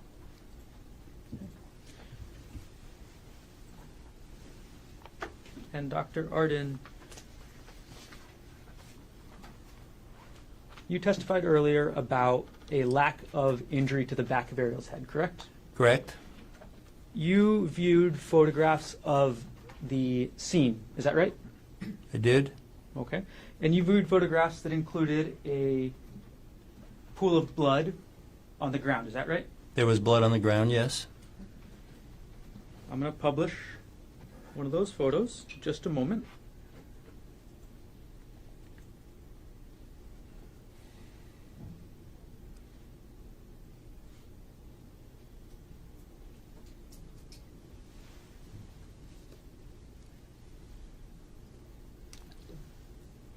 All right, I'm going to publish State's Exhibit 64. Dr. Arden, this is a photo that you reviewed, correct? Yes, sir. And you stated in your report that there were no injuries to the back of Arielle's head, correct? I did. You said nothing about the environment of where her head was hit on the ground, correct? Correct. You said nothing about whether the ground was rocky and hard, right? Correct. You said nothing about whether there was piles of brush on the ground underneath her head. Is that right? Correct. And either way, that would matter in your analysis, correct? The nature of the surface certainly could matter as to the likelihood of injuring or how the head would be injured in the rear of the head. It doesn't really affect my analysis because my analysis basically pointed out that there was no such injury. Well, the surface could be a reasonable explanation as to why there isn't such an injury. Is that right? It's a possibility. But you didn't do that analysis. Fair? Correct. The bottom line was there were no injuries to corroborate that aspect of her account, and that was what I was commenting on. Now, looking at the ground in this photo, Dr. Arden, it's not rocks, is that right? Correct. It's brush and what looks like straw, is that right? Excuse me, what? It's brush and what looks like straw, is that right? What is, I'm sorry, what's, I, I don't know what's strong. Go ahead. it looks like the ground, there's some vegetation. I have no idea if that's straw or not, but there's grassy looking stuff and there's some leafy vegetation, and it's the ground, the earth. This is a softer surface than concrete, correct, doctor? It is. This is a softer surface than lava rock, right, doctor? It is. This is even a softer surface than compacted dirt, right, doctor? Yeah, that's a maybe. Well, you see the picture, right? I see the picture, but I really am not an engineer. I'm not going to be able to comment on this earth versus compacted dirt. You take the exhibit down.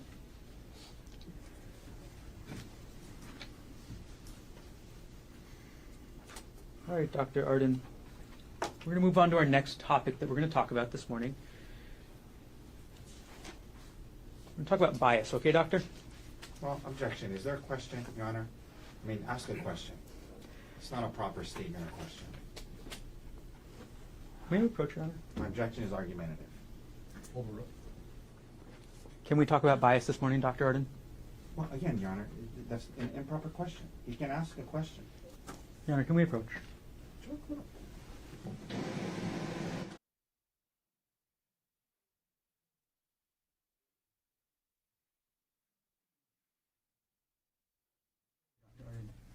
Are you ready to talk about bias? Objection. Argumentative. Ask the question. Oh, that's the argumentative? Overruled. Ask away. Are you ready to talk about bias in general? Sure. Okay. Now, it came up on your direct examination that you have a prior business relationship with Mr. Otake. Is that right? Yes, sir. And you stated in your report that despite the outcome of any case you testify, your fee remains the same. Is that right? Yes. And the purpose of that is to not bias your report. Is that fair to say? It's a combination. It is a statement about not being biased. It's also a kind of a blanket statement that I don't get paid more if the side that hired me wins. I get paid the same regardless of what happens. But there is an interest in future business, isn't there right? Isn't that right, doctor? Well, there's always an interest in future business, but that doesn't overcome what we've already talked about, that you get the same opinion from me no matter who you are. It's based on the facts and the medicine. And let's face it, future business isn't such a big interest of mine. I'm trying to get retired and it's not working. Your interest in future business would encourage you to say what you think Mr. Otake wants you to say. Isn't that right? No, that's not right at all. No. Your interest in future business encourages you to minimize Arielle's injuries. Isn't that right? No, absolutely not. My interest in future business is doing business honestly with attorneys who are honest, and that's what I do. And you've already heard the answer during direct exam. I tell lots of lawyers that their clients are screwed. And, you know, that's what happens. Sometimes the truth hurts, but that's what they get from me. Dr. Arden, your interest in future business encourages you to ignore the facts that are bad for your conclusion. Isn't that right? No, not right. Now, I asked you earlier about an article that you co-authored in 2021, correct? Yes? And that was an article titled Cognitive Bias in Forensic Pathology Decisions, right? Yes. Okay. And again, this was peer-reviewed, correct? It was?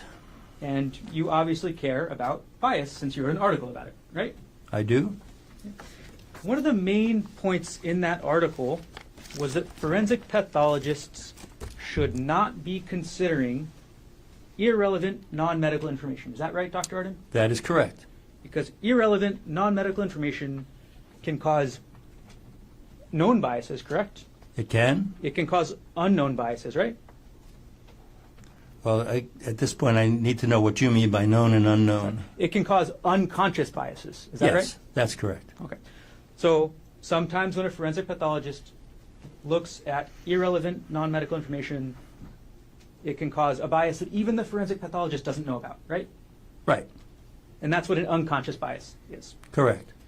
And you write, and this is actually a fairly lengthy article, is that correct? Yes?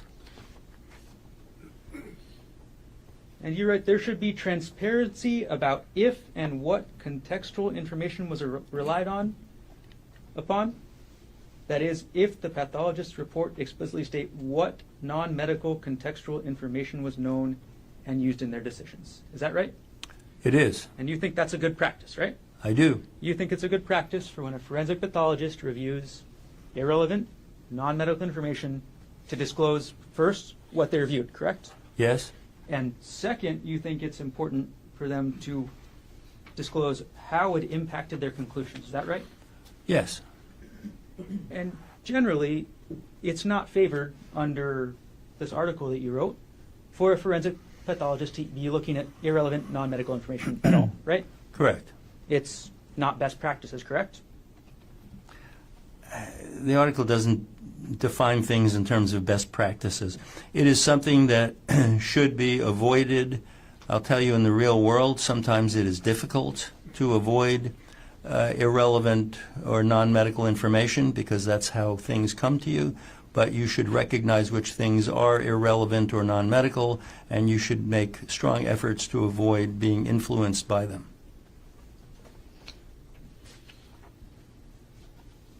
Dr. Arden, in this case, you reviewed Arielle Konig's third interview transcript. Is that right? I did. And that is S-184. Is that right? I don't know, but I'll find out.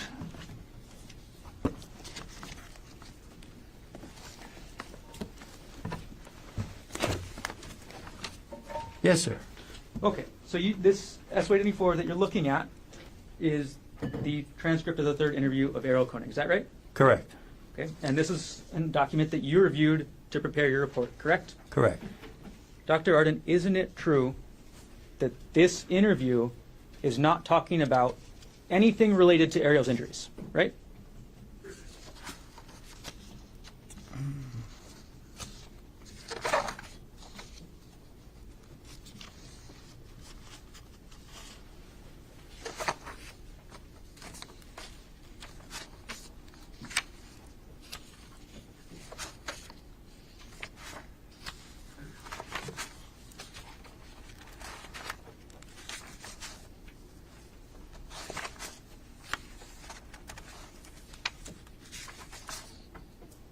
Right. This transcript of the third interview does not discuss any of her physical injuries, the lacerations. So this interview, transcript number 3, is irrelevant non-medical information. Isn't that correct? It is irrelevant non-medical information relative to the blunt force injuries or blunt impact injuries that she received. Yes. You also reviewed Arielle Konig's fourth transcript. Is that right, Doctor? Yes. And if you want to turn to S-186, could you? Yes. And could you review that for just a moment?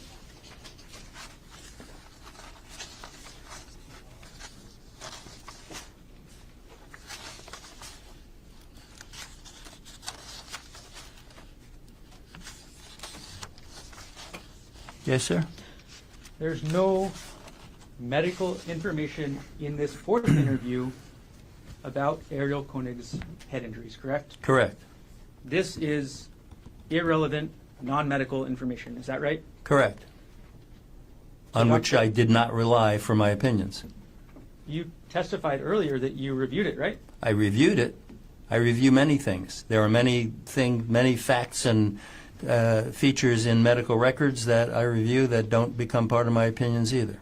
Doctor, in just a moment, you agreed with me that the forensic pathologist shouldn't even be reviewing irrelevant non-medical information. Isn't that right? I said that you shouldn't be relying on it. And I said that in real life, sometimes it comes to you whether you like it or not. I was presented with Ms. Konig having made 4 statements to the 4 interviews with the police, and I wanted to be sure I hadn't missed anything, so I reviewed all of them. But you'll notice that in my opinions, there's nothing from statements 3 or 4, or interviews 3 or 4, excuse me, that I relied upon or used in reaching my opinions. Dr. Arden, you didn't follow the recommendations in your own paper, isn't that right? No, not really. It's not right.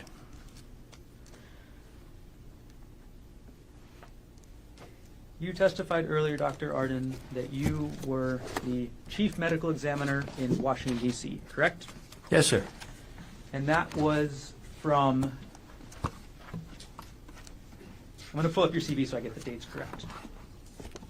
And your CV is 227 in there if you want to go along with me. Yes, sir. Okay. You were the chief medical examiner in Washington, D.C. from April 1998 to October 2003. Is that correct? Yes, sir. Normally, that's a 6-year term. Is that correct? Objection, Your Honor. Can we approach?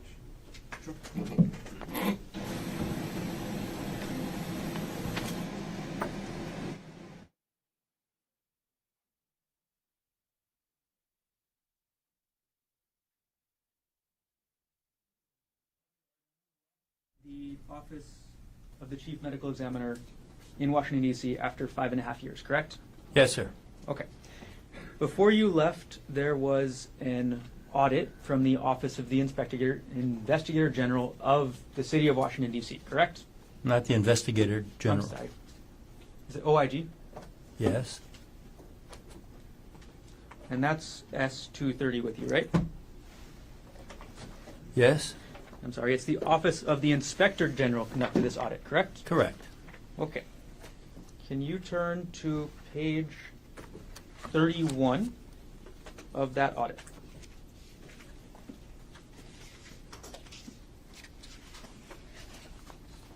Yes, sir. And I'm sorry, page 31 will be in the bottom right. I know there's a couple unmarked pages at the beginning. I have it. Okay. Now, there was a specific finding in this audit about the policies that you set as chief medical examiner, correct? Yes. And the specific finding in that audit, and I'm sorry, before I get to the findings, the acronym OCME is Office of Chief Medical Examiner, correct? Yes. The acronym CME is Chief Medical Examiner, right? Yes. So if I use the word CME, I'm referring to your position, right? Correct. There's also an acronym NAME, is that right? Yes. That's the National Association of Medical Examiners? Correct. Okay. So there was a specific finding in this audit about, I'm sorry, before I get to the finding, the way this audit was done was the Office of the Inspector General interviewed the medical examiners, correct? They interviewed many different staff members throughout the agency. And they made a finding that medical examiners say autopsy procedures lack important criteria and some contradict the CME's verbal instructions. Is that right? Can you point me to where you're reading from? At page 31, near the bottom of the page, under subsection A.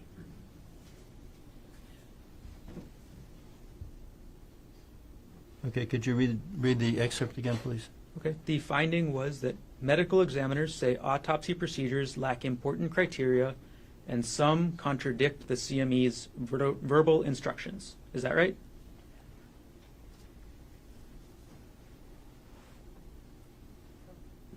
Yes. And the CME again is you. Is that right? Correct. And they explain that finding in the next paragraph, correct, Doctor? Yes. And they say the medical examiners also stated that many of OCME's written procedures differ from the standard operating procedures used in surrounding jurisdictions and from NAME standards. That's the finding in the audit, correct? That's what the medical examiners claimed, yes. You wrote the procedures for the DC Office of the Chief Medical Examiner. Is that correct? Some of them. The audit or the finding further states that these medical examiners stated that some procedures contradict verbal instructions that they have received from the Chief Medical Examiner. Is that right? That's what they said. They go on to say that the decision on what procedures should be followed is at the discretion of the Chief Medical Examiner yourself, correct? Yes. Who is inconsistent in the criteria he uses and does not conform to established best practices. Is that right? That's what they claimed. This is the finding in the audit by the Office of the Inspector General of the City of Washington, D.C., correct, Dr. Arden? Right, reflecting what the medical examiners claimed. There's a conclusion sentence at the end, right, of this paragraph? Sorry, hang on one second.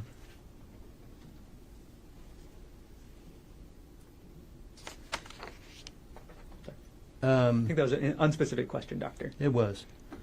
There's a statement at the end of that paragraph we've been going through stating the medical examiners believe that because they were not included in developing these procedures, autopsies are not as timely and cost-effective as they should be, and their integrity cannot be assured, correct?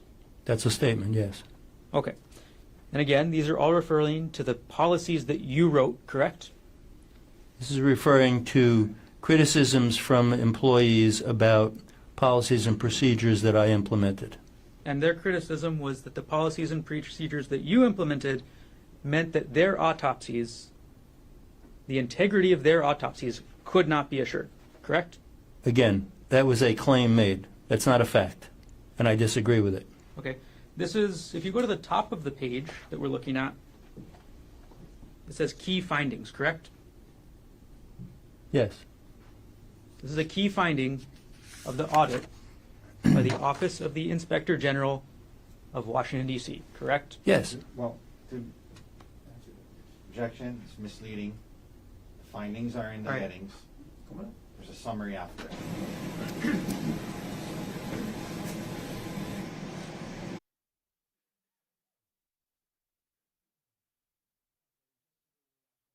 There. The top of that page we've been looking at says key findings, correct? That's the section of this report. The multiple pages say key findings. And everything I've been reading that you is from this same page, correct? Correct. Everything from this section titled key findings, correct? Yes. Dr. Arden, you also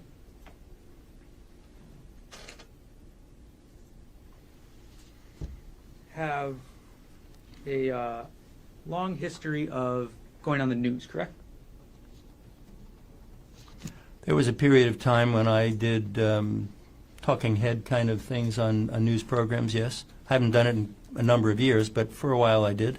You would go on CNN, correct? That was one place. You would go on Nancy Grace, is that right? I did.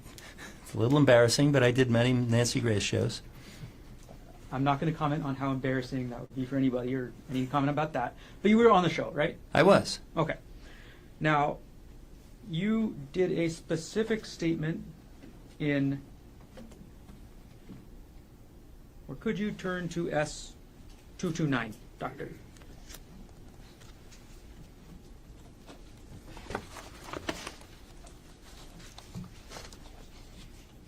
Oh. Yes, thank you. I have it. Okay. And this is a transcript of the show CNN Newsroom, is that right? It is. And the date is October 5th, 2007, is that correct? Correct. Okay. And some of the anchors here are Don Lemon, right? He's one. Okay. And you actually provided a statement in this TV show, correct? I did. Okay. I'm going to direct you to the page because I think it's kind of further in there.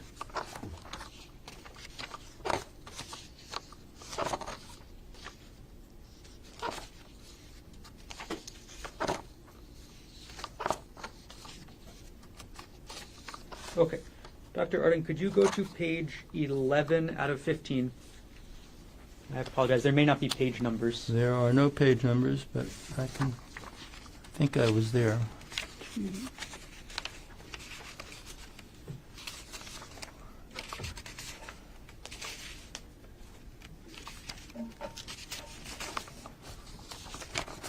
I have it. Okay.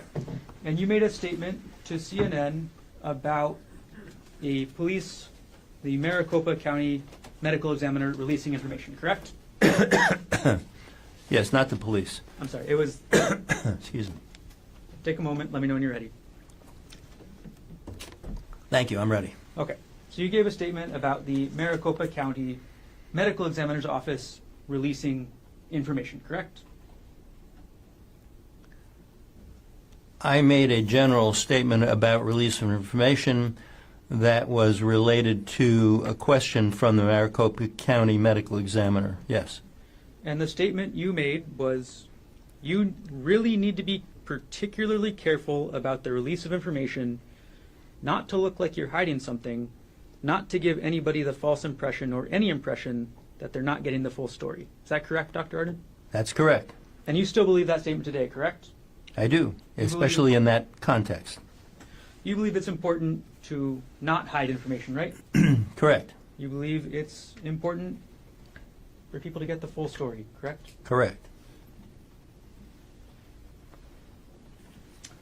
Dr. Arden, isn't it true that you deliberately suppressed the fact that Arielle Konig had that tuft fracture on her thumb from your report? No, it is not true that I deliberately suppressed that she had a tuft fracture. I mentioned a thumb injury, and as I've already explained, that was not relevant to the analysis and opinions that I was giving, excuse me, and it still is not. Isn't it true that when you testified this morning, you testified that you would tell the whole truth? I did. And you said nothing in your direct testimony about this thumb fracture, correct?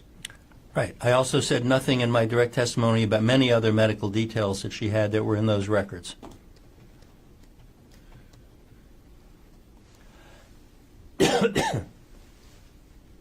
One last section, Dr. Arden. I'm going to publish what's been entered into evidence as State's Exhibit 236. It'll be up on the screen next to you. It's not in your binder. Thank you. Excuse me. Okay, we put on the screen State's Exhibit 236, Dr. Arden. Objection, Your Honor. Can we approach? Sure, why not?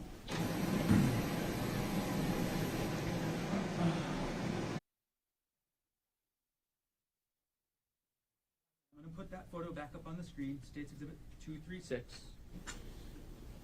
Okay. You did not review this photo as part of your preparation, correct?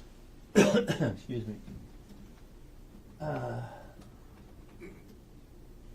do not recall seeing this photo. I may or may not have, but I do not recall this photo.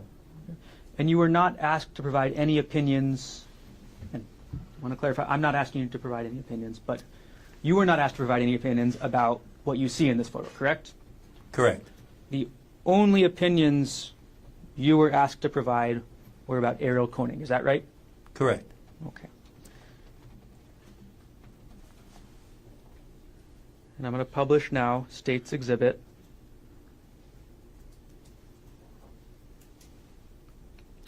State's Exhibit 25. Dr. Arden, this is a stellate laceration that we see on the screen, correct? Yes.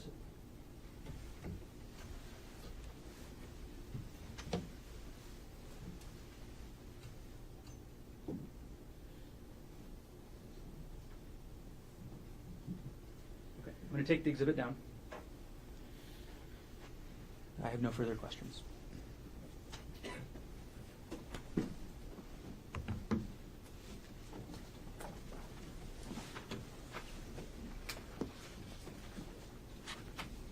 Mr. Wasaki, freedom. Thank you.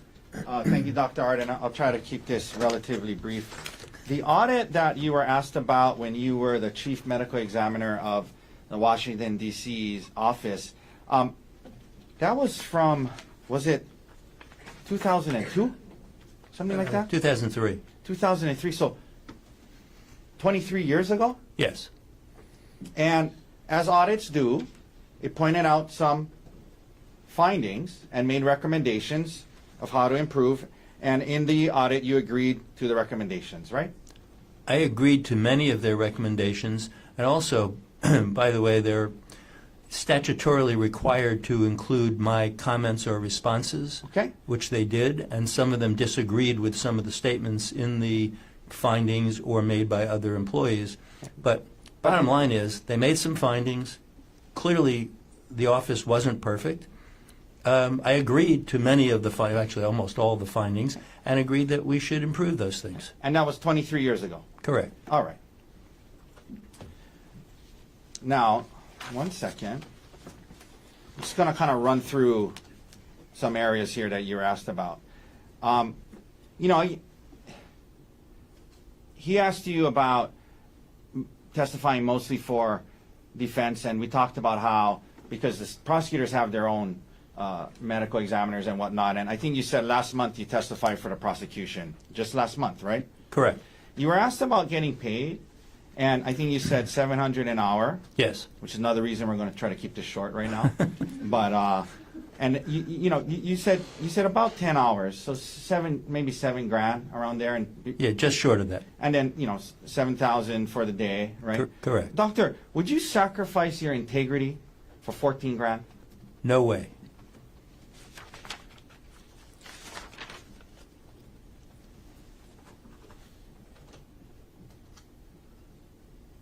You were asked about this issue of the email to the primary care doctor and concussion. And you said that while traumatic brain injury, mild traumatic brain injury, is somewhat synonymous with concussion. You said that, right? I did. But let's read the whole email. 1 second.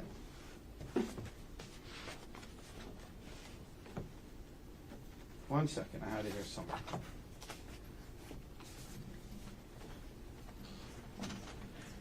It's okay. The email mentioned asking to include concussion and traumatic brain injury in the PCP, primary care physician's report, and it said, so it's consistent with the Queen's documentation and treatment. You remember reading that? Yes. Do you recall, you went through the Queen's records, right? Yes. Do you recall seeing anywhere in those records the term traumatic brain injury? I do not.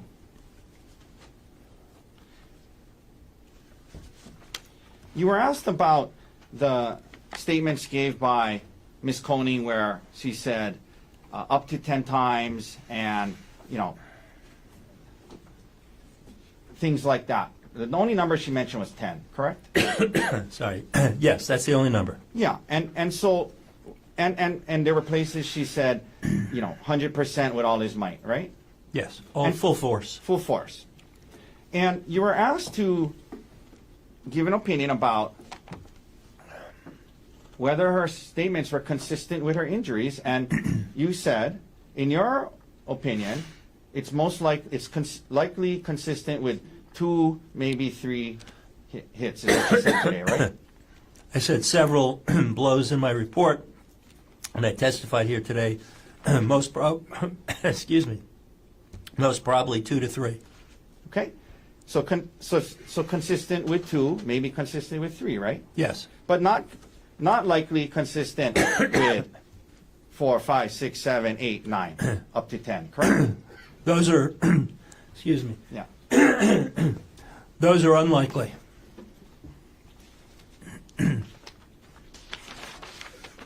You were asked if you held the rock before today, but you surely had photos of the rock that you were provided. Is that right? Correct. Now, you were asked this questioning about if somebody's head was moving around, would it be harder to hit, and if they were wrestling and whatnot. First of all, if somebody was hit up to 10 times, like 5, 6, 7, 8, you think maybe at full blast, doctor, maybe after the first 2, they might be not moving as much. The next 3, 4, 5, 6, 7 would be easier to have impact. That's certainly a possibility.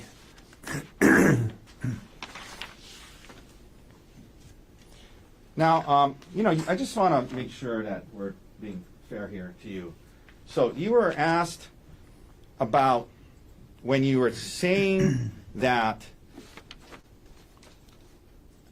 Ms. Konig's complaints about concussion were subjective and self-reported.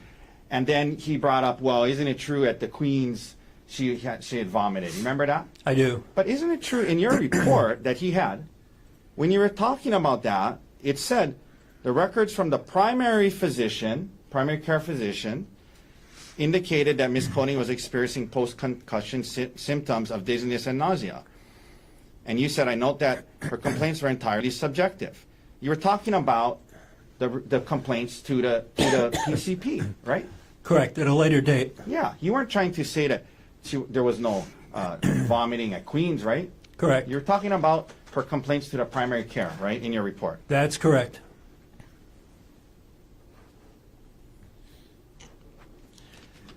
Now, you weren't allowed to answer this earlier, but so I want you to... Just ask the question. Sorry. Earlier, when you were asked questions about the thumb, well, multiple questions, there was more you were about to say. I want to follow up with that. You were talking about why... Well, first of all, you did include the thumb in your injury in your report, right? I mentioned it, yes. Yeah, and you referred to it as you called it an impact injury, right? I did. You didn't have to call it that, did you? Well, that's what it was. Yeah, but my point is you included that in your report, right? I did. Now, you were starting to say you were trying to demonstrate to the jury, what are we talking about here? You said just the front tip, small portion of the thumb? Yes. The fracture was of the tip of this bone that's at the tip of the thumb. So the area that was fractured was very small. Okay. And is the rock still there with you? Or? I have it. Okay, can you hold up the rock? Excuse me. Yes. If somebody was, full blast with that rock, hitting somebody on the head, do you think that little tip out of the thumb would make a big difference? That the rock is a lot bigger than that tip, yes? Right. The rock is much bigger. The rock has heft. If the tip of the thumb got caught by a blow, it's not blocking much of the impact or the effect. Okay. And the injury wasn't she didn't have broken hand bones or anything like that. Just the very tip of her thumb, right? Just the tip of the thumb. Excuse me. Is that what you're trying to explain earlier? Yes. You were asked multiple times about what was in your report and what wasn't. You remember that? Yes. Doctor, when you reviewed hundreds of pages of documents in this case? I did. Okay. And your report is 4 pages long, right? Correct. And in your work as a consultant, is that common, not just for you, but have you also reviewed other expert reports in the course of doing this work? Many. And isn't it true that the report is just a summary of your thoughts and opinions, correct? Right. It's not the recitation of the entire material that I saw.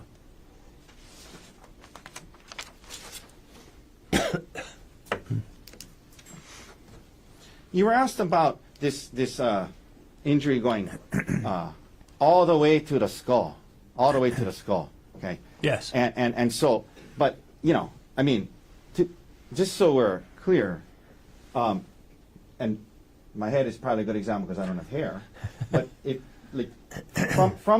from your scalp to the skull, is it a very deep? Is it a very thick area from the top of your scalp to your skull?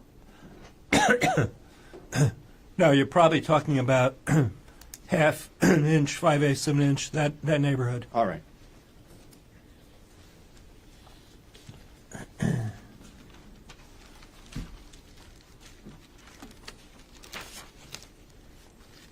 You were asked about the lack of injury to the back of her head, and I guess photo of. First of all, do you know if that photo he showed where that blood was, do you know if that's where Miss Konig suggested her head was bashed on the ground? I do not. Okay, but even assuming could a head being bashed on the ground multiple times on dirt or a trail, could that cause injury to the back of the head? Sure, it could. Objection beyond the scope. Move to strike. He asked about this very subject. Approach. Go ahead.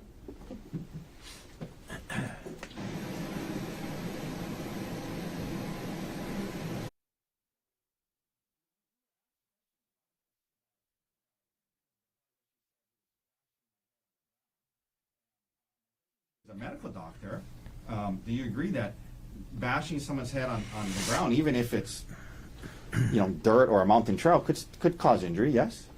Yes, it could. And you did not see any any notation of injury to the back of her head, right? Correct. Okay. 1 second.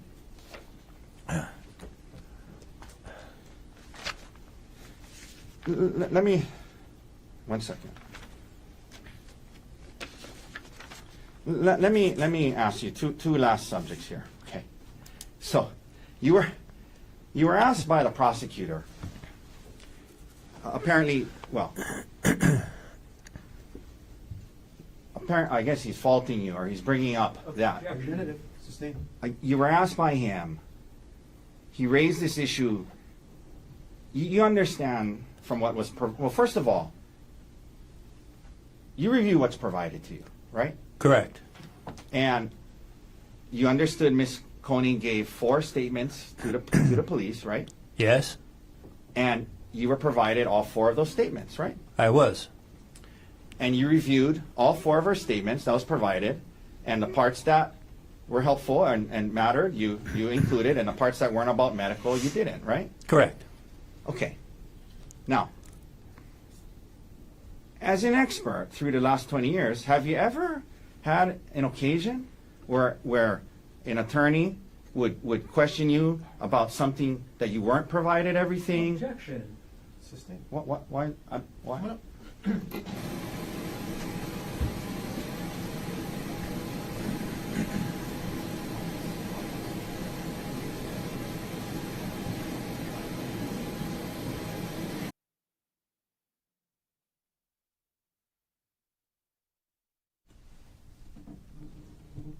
So, doctor, in your practice, when you're asked to compare what somebody said to the injuries, it's good practice to review everything they said. Yes.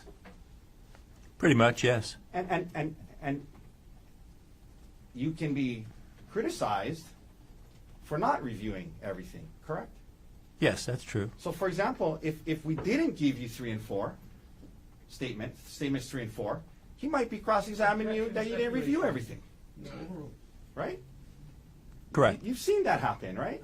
Yes, sir, I have. Damned if you do, damned if you don't, I guess. Right, doctor? Objection argumentative. That's sustained.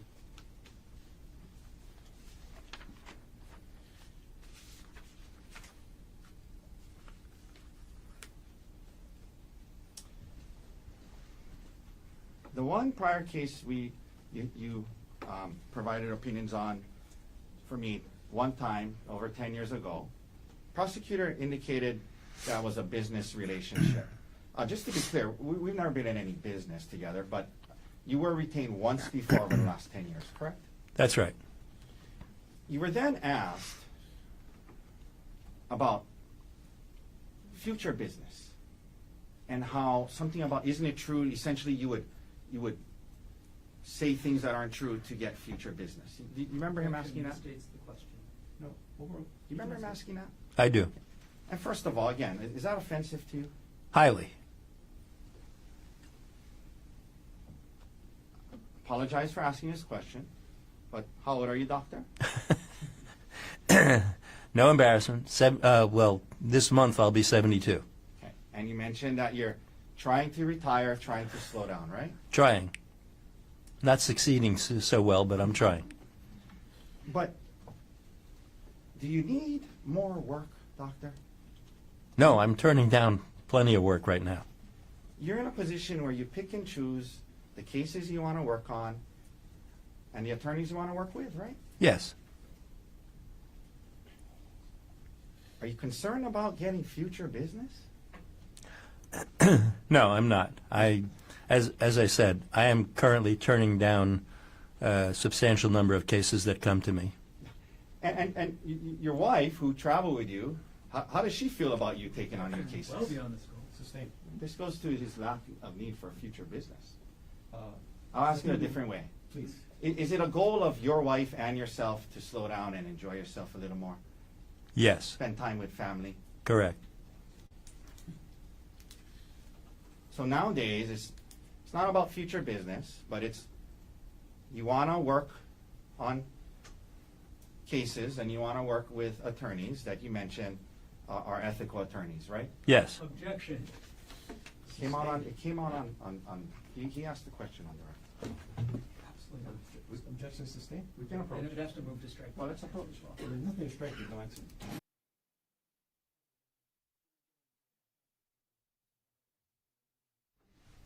Dr. Arden, thank you for your time today. So as far as this idea that you would say things, for whatever to get future business, it's true that you're in a point in your life and your career where you don't need the work, but you choose to work on the cases that you want to and work with the attorneys that you want to, right? Correct. Thank you, sir. Thank you. Mr. Garner, any recross based on what was asked on redirect?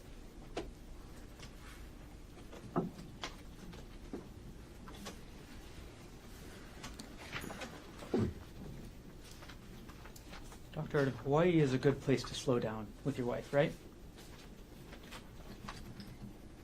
You're talking about living here?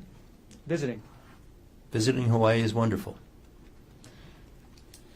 Now, you testified on redirect that you believed that Arielle's injuries were 1/2 inch to 5/8 5/8 an inch deep. Is that right? Objection, that mistakes his testimony. Oh, overruled. That's the testimony.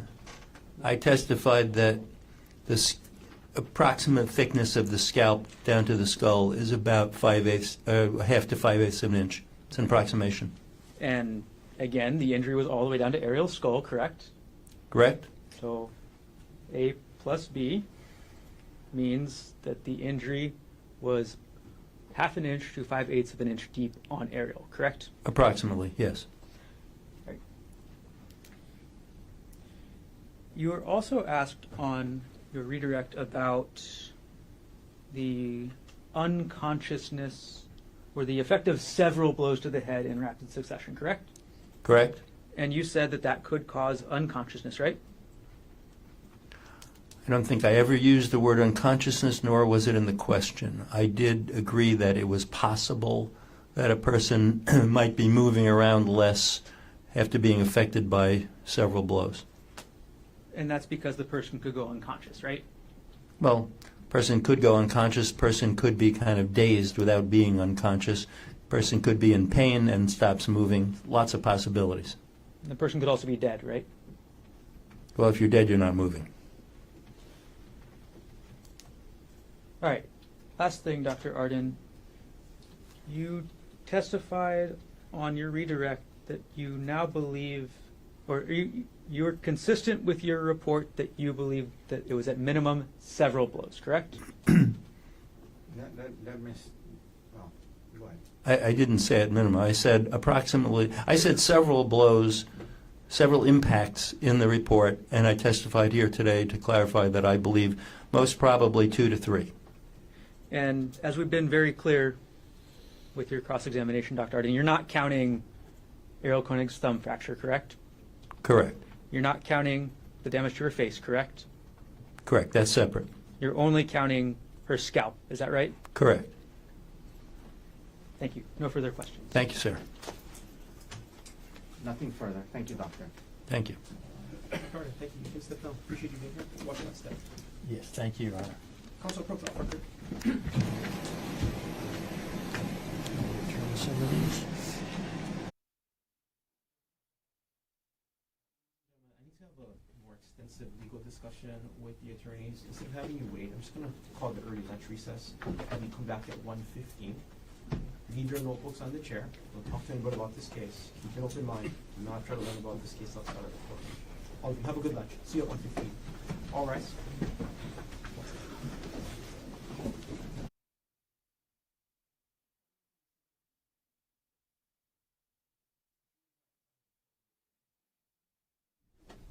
Mr. Otake, other than the possibility of Dr. Konig, does the defense intend to call any other witnesses? Well, not before he testifies, but maybe after. Understood. Then would now be the appropriate time to discuss his right to testify and not testify, is what I'm really getting at. It's up to you, Your Honor. If you want to do it now, that's fine. Okay. You can remain seated, Dr. Konig. I just had this conversation at the beginning of trial, but it's time to have it again. Right now, are you under the influence of any drugs, alcohol, or medication? I'm not.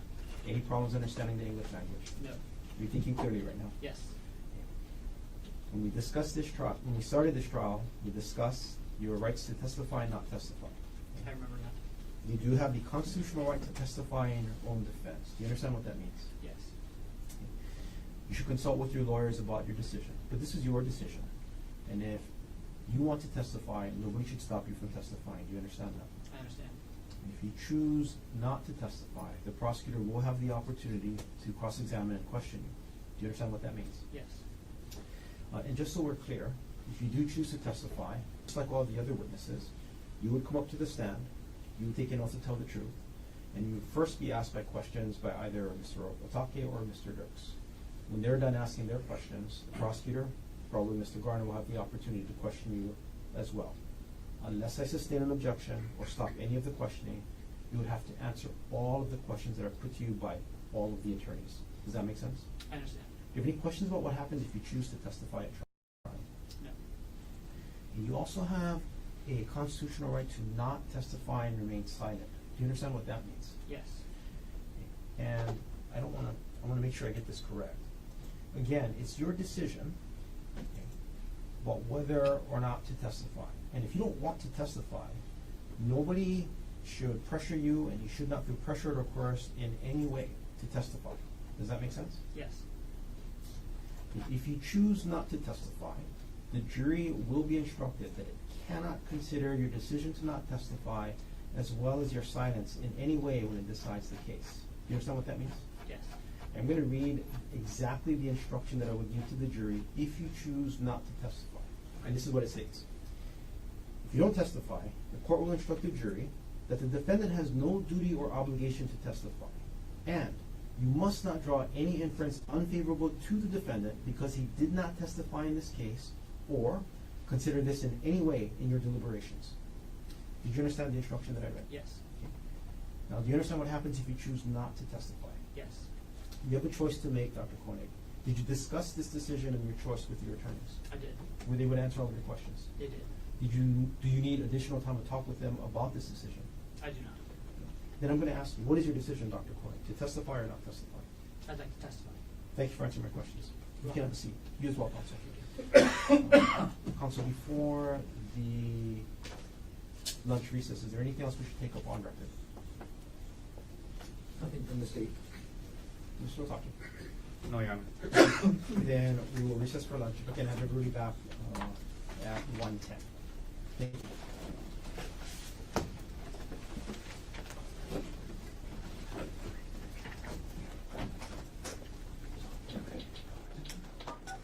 You are muted.